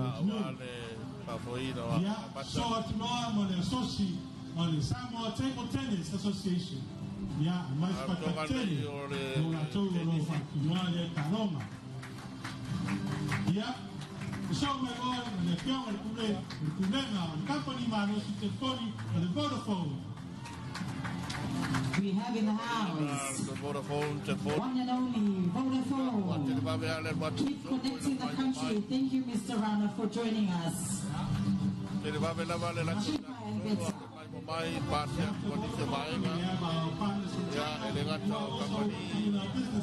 Telefoni au company po ia le China o Malaysia ia le DMC shops and farmer shop that we have just done here at the new P5. Nasina Malaysia o to tele Malaysia na DMC ya na uta vai mai la solo ba ga ia le po Malaysia DMC mothers and children. Thank you for your contribution this morning. Ia le na ua mai atu ia le sao le na o le company ia le DMC o le farmers ia ma le koense le ua po mai ia le matanga wena ia o tupe maua ma tiuti ia le matanga wena tiuti ma tupe maua le ia le fionga tamaitai pule le fionga ia forti ia ma le lato sao fo le Faamanatuina Ministry of Customs and Revenue, led by o le tuma lolo to fanga le ua fo atu le lato wa pena le na le tuma lolo to fanga ia o lo Savali ia le se fo yo so mai fa ngai ia mai se pa ia fo yo la fio anga ia i ali i ma fai pule le anga ia ma le tuma lo o lo to fanga ia o lo la e ina le lato mua tasi mai se fo ia o le toninga lalo pa e ma le lato pa solo na lalo mamu tu Malo lo tofanga ya le ano tu na ya ina fio ma tu mai sai pa le mia ya mi na o mi ta fa anga tu ya ni le na tu mi na la ya ta tu Malo ya mo le la tu wa fa lo ano fo lo fa bai tu Malo lo tofanga ya na mo mo ni tu na tu wa Mayai, ya lewa, fa ino la tu tu na fa lo ano, ya ta tu Malo, para dia, ya mo le le mai ma ya, ona tele Malo, ya pa pisisi, so sina ngwe to Samoa ma tu no pako. Ya ko su le tu Malo lo ona wai fo tu, ya le tu Malo, fo no fa bai le tu Malo lo tu fa. Ile mauluma ole kiwanga ya mai yaso. Ya ile ne ba. Ladies and gentlemen, you have in front of you the Lotofa District Council and of course the hosting council of the current Prime Minister Honorable Fiona Naomi. Tausi Mavaenga. Ini si fo yo la toa.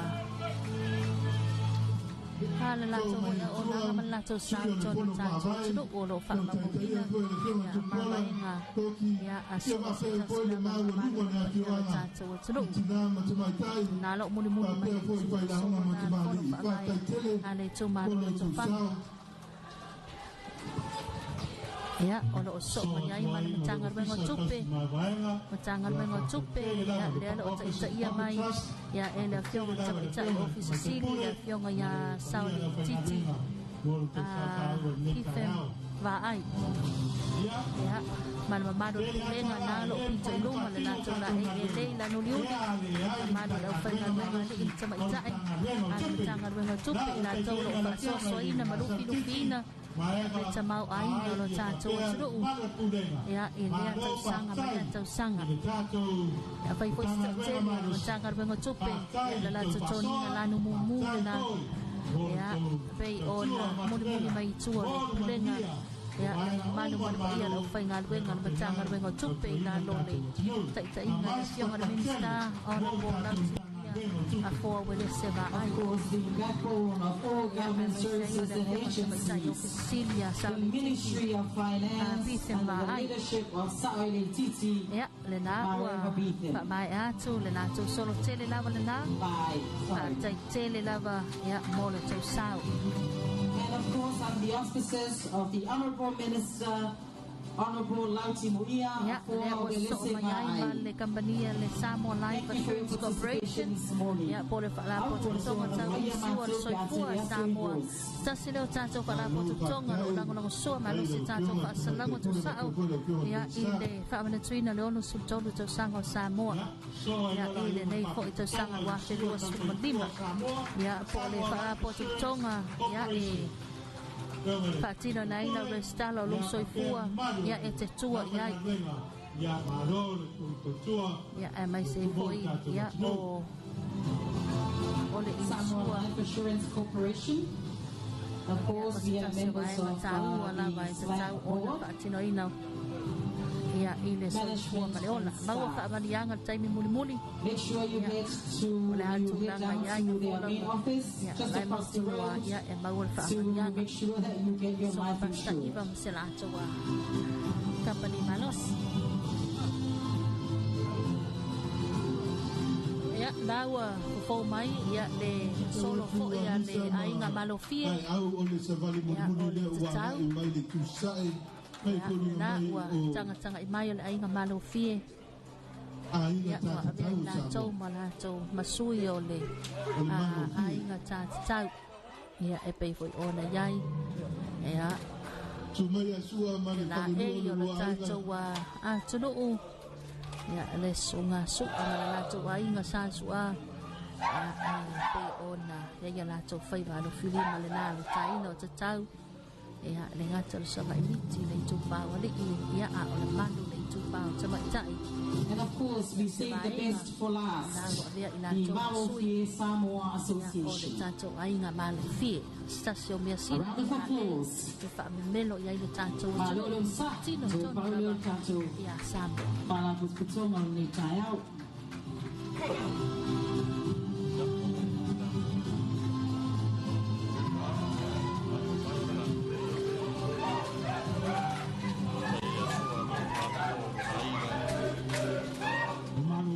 Association continues to educate and restore the importance of our traditional tattooing.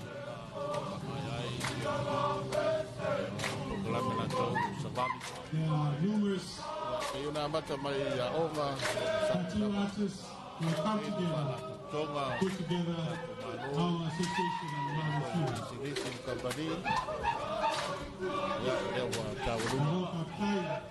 I'm sure that we are doing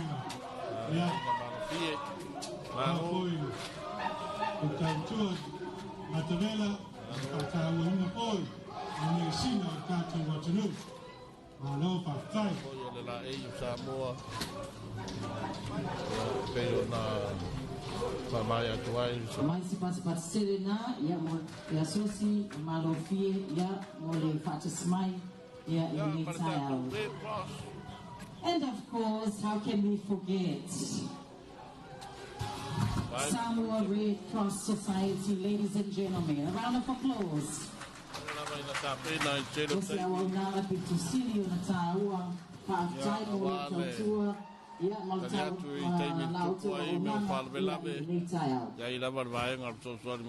Red Cross.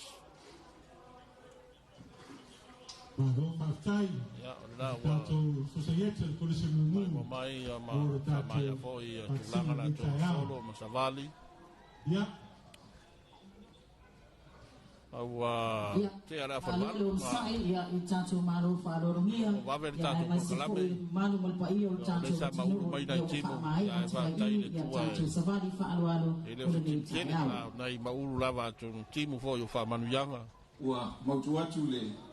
Mai na tele o tanto por kalame sa no foi fongo laso ya le ko ma tuat ya e wala vai foi la se ya lo mai ale pa fiana al tanga vengo le leo ya e pe o fo mai mo mai ya e fio mai le sia to le ya alo mai se pa fia tanto malo sabe no tanto o to san before all says the police mass band under the leadership of Inspector Tausaga will be performing a number for us this morning.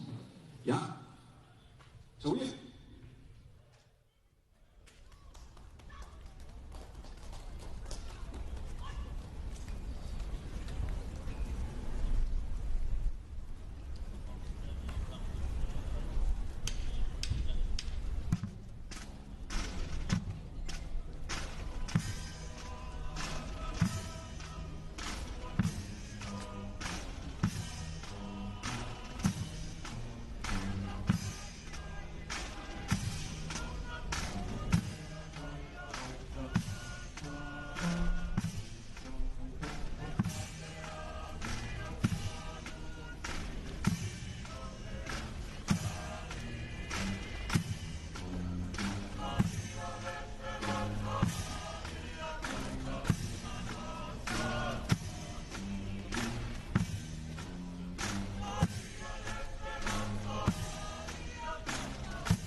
Se mai si parte le volte, abbiamo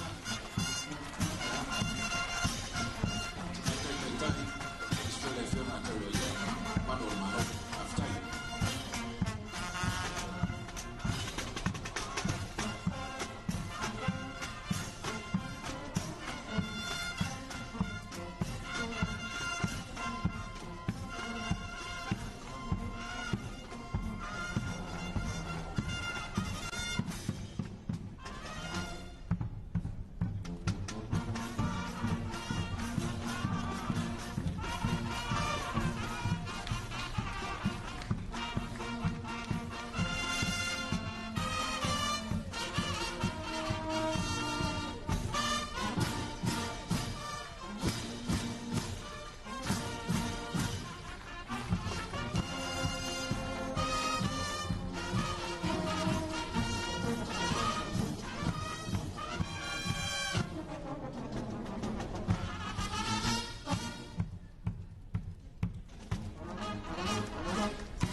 This is my island in the sun, where my people for I may sail on many seas, the shores will always be home to me. Oh, island in the sun, built to me by my father.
Samoa,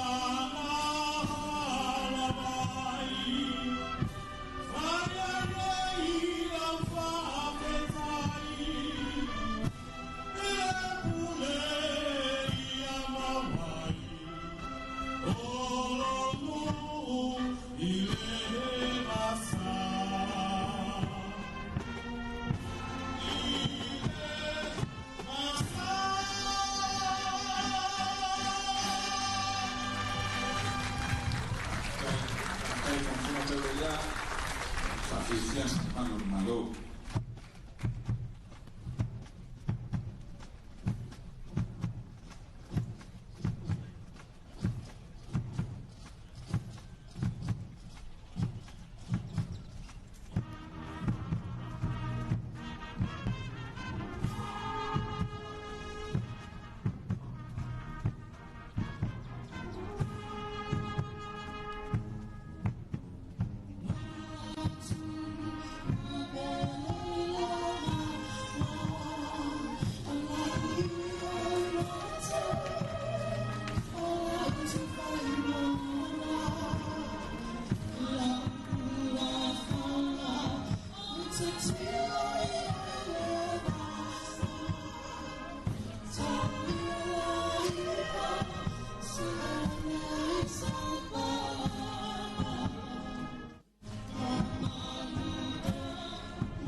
Tele paia o marauria le o fai mai le pafifiana na fiona tele le mesa de Malo Malo pa feitele ia le na ua whaamai a fo'i le whaafiafianga le na ia a le whairipua leo e pe ona tai mai ia e le fionga ia tau lea ia a mai se fo'i ia o le laso whaafiafianga pau lea le whaafiafianga ia o le tātou ono sutolu tausanga ia lea o le atu i lātou saunoanga whaiu a le fionga o le tamaitai pāle mia le sui ula tau le tini. Whalepa foe a tautai. A wā o lea ua tātou taunu mai. I le whai unga o le sauninga alua ia whale malo. Mō le sisi nā e o le tanga vai o le malo Tutoatasi o Samoa. I le nei tae au mātango fie. Ua whaafonga le atua. I le tātou taulanga osi e ala i le sauninga lotu whaafitai. I le afiafia nafi. E whapea fo'i i le nei tae au. A wā ua tini lauto, ua taule ai, ua tātou pati patia le whailonga ina o le ono sifuru tolu tausanga o le Malo Tutoatasi o Samoa. Ua taoto i mata ngofie, le malelenga lana fionga i le au mamalu o le Malo i le tae au ua mawai. Ua mai a foi o na utu pupu ina fulu o le senga ula. A wapa ia sau ngata o Samoa. Mai ona tumutumu maunga, se ia o atu i ona fatu tu loto, i le malelenga a le au mamatu. Ona o manatu lea, o le a o le toe a fea, i le tautalanga. O pa ia o Samoa, o se tautonga ai sa. Au le so e le mawai le anganga whaafitai. A wā e ui i se nau le tātou Malo. Ma se tāpenanga le komiti o le Tutoatasi sa fuafua ma whatulanga. E le tau nuu pe ana le ai le taita inga mamana a le tātou mataisili. O le tātou whaafitai le atua. Ua tātou maua le lao le leili nei aso. E whatau nuu ai le whamoe moe o si o tātou watunu. O le ala lea. O so se whatasinga tele al tātou Malo. Tātou te mua i tāpā le no fuardi o le alo whatu noa. E to pule mai lona anganga. E pei ona sau noa ia i le taitai o le sauninga i le nei tae au. O te whaftai atu i lau fionga i le mamalu o le Malo, mō lau malelenga. O le nei sauninga whaare Malo, e sanga Faamanatu mai e pea, yo tātou tūpulanga, whapea tūpulanga lalovawa, osi o tātou atunu. I lo tātou tofi, o le Malo Tutoatasi, na au mai e le atua. Tātou te lalango whaatasi e vani ma pui, e sufi, e whaasolo, matapui, Samoa e ne ngalo. E ui na sauwale tātou fōlaunga i li utau o whainga Malo whatemkrasi. A e le ave sea le mautau ave, mai o tātou tua a. O Samoa o le ainga, o le atunuu e fi le mu, e whaavae i le atua. O te whaftai te le atu i le awhio mai, o le paia o le atunuu. Ai maise a onga, i tā ngā ruenga mwhala putonga, o nuu mawhioanga, ma komiti ese sa whaatino, la tātou Savali whaaloalo i le nei tae au. Whaaftai tele, le whaamau popo, whaamalo le taupati mai, ilo tātou whaamoe. O te whaaftai atu i lau whionga i le kovana sili, o le malo tutuila manua, lau fionga pula ali i niko lau pula ma lau whanatua.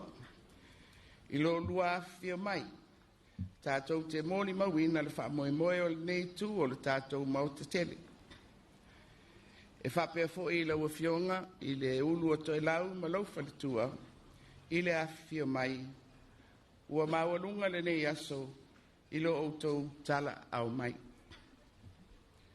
Ia manuia lau fionga le au mamalu o le Malo, mani masiofo, ia so i fua lau le lei o tau i sui o le fono sui tofia.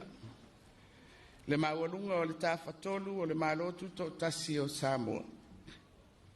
O sui o Malo ma wharaputonga mai whafo le paia o le au whaingaluenga tutofi e le atua.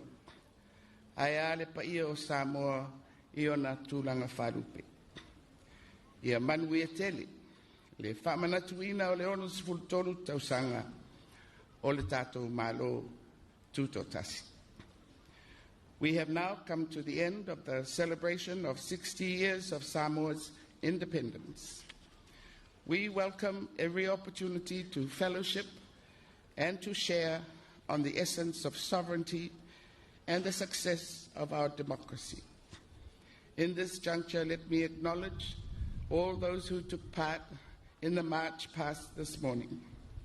Thank you for supporting our program. It was especially joyful to see all of you enjoying the occasion. To our guests of honor, the Honorable Governor of American Samoa and the head of Tokelau, can I thank you for accepting our invitation to join us in celebrating 63 years of Samoa's independence. Your presence has made this occasion more memorable. May He lead you safely back to your homes. Lastly, let me acknowledge the contribution of our development partners over these many years of our journey. Thank you, Your Excellencies, for the goodwill and support for Samoa. God bless you all. Soifua mai emanuia.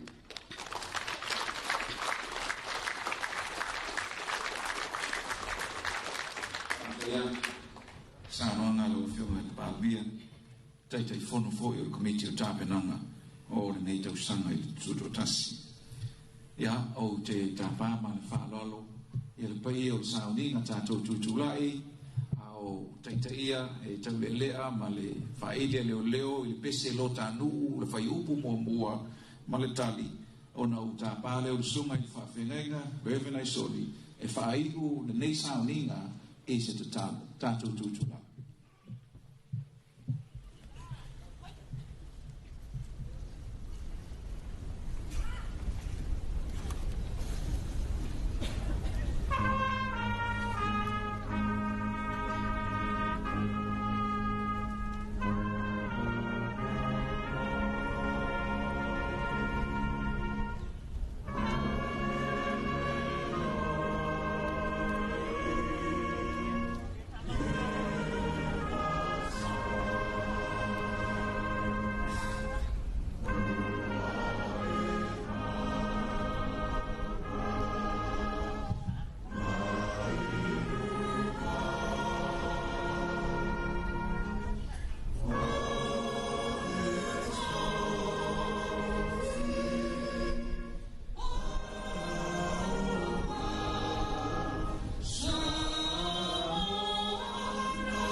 Samoa o lou tofi.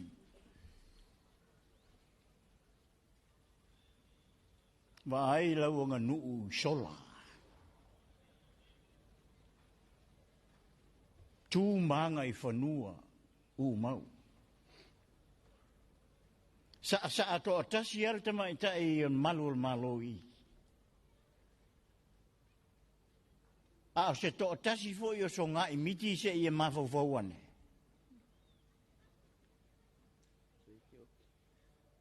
o se pula u.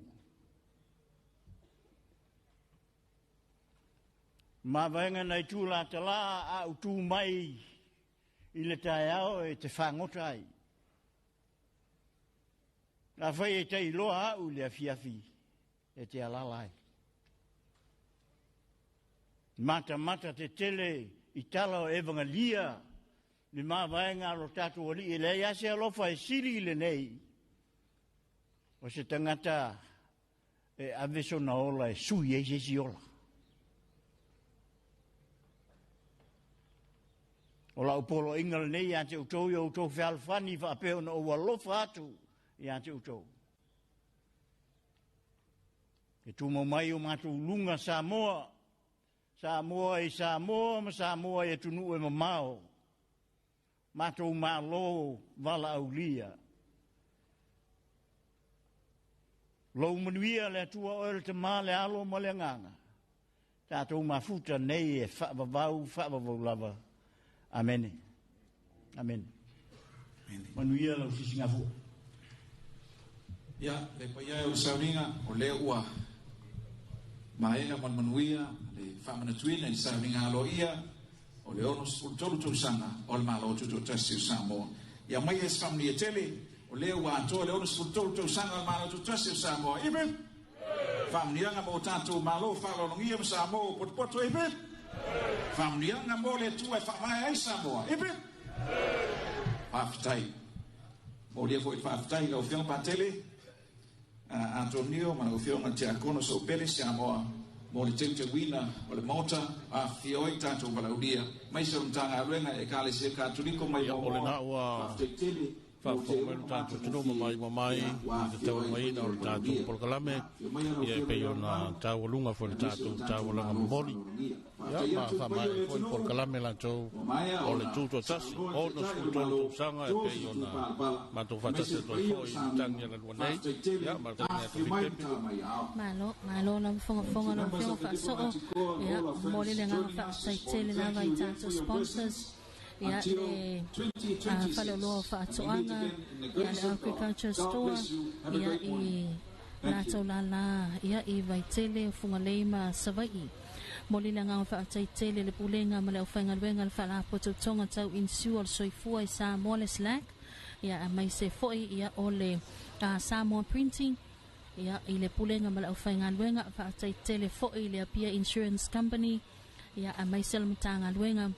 Ia o so tainga whamatalanga teknolosi.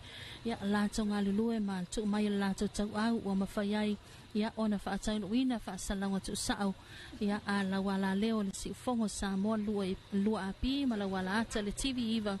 Ia i tau o mga umai pe ona iai le Faamanatuina o le ono sultolu Tausaga o le Malo TUTO'ATASI o Samoa. Ia ua tau lunga toi ma tātou whaasalanga. Ia e pe ona a tau wha ia le fionga ia whaasau tau loa. Ia malma malu malpulenga le tātou au whainga ruenga nei. Tanga ruenga o sota inga whaamatalanga. Teknolosi to ipi ma le TV iwa. Taminei ia le o le atoi liwato tātou whaasalanga i munu.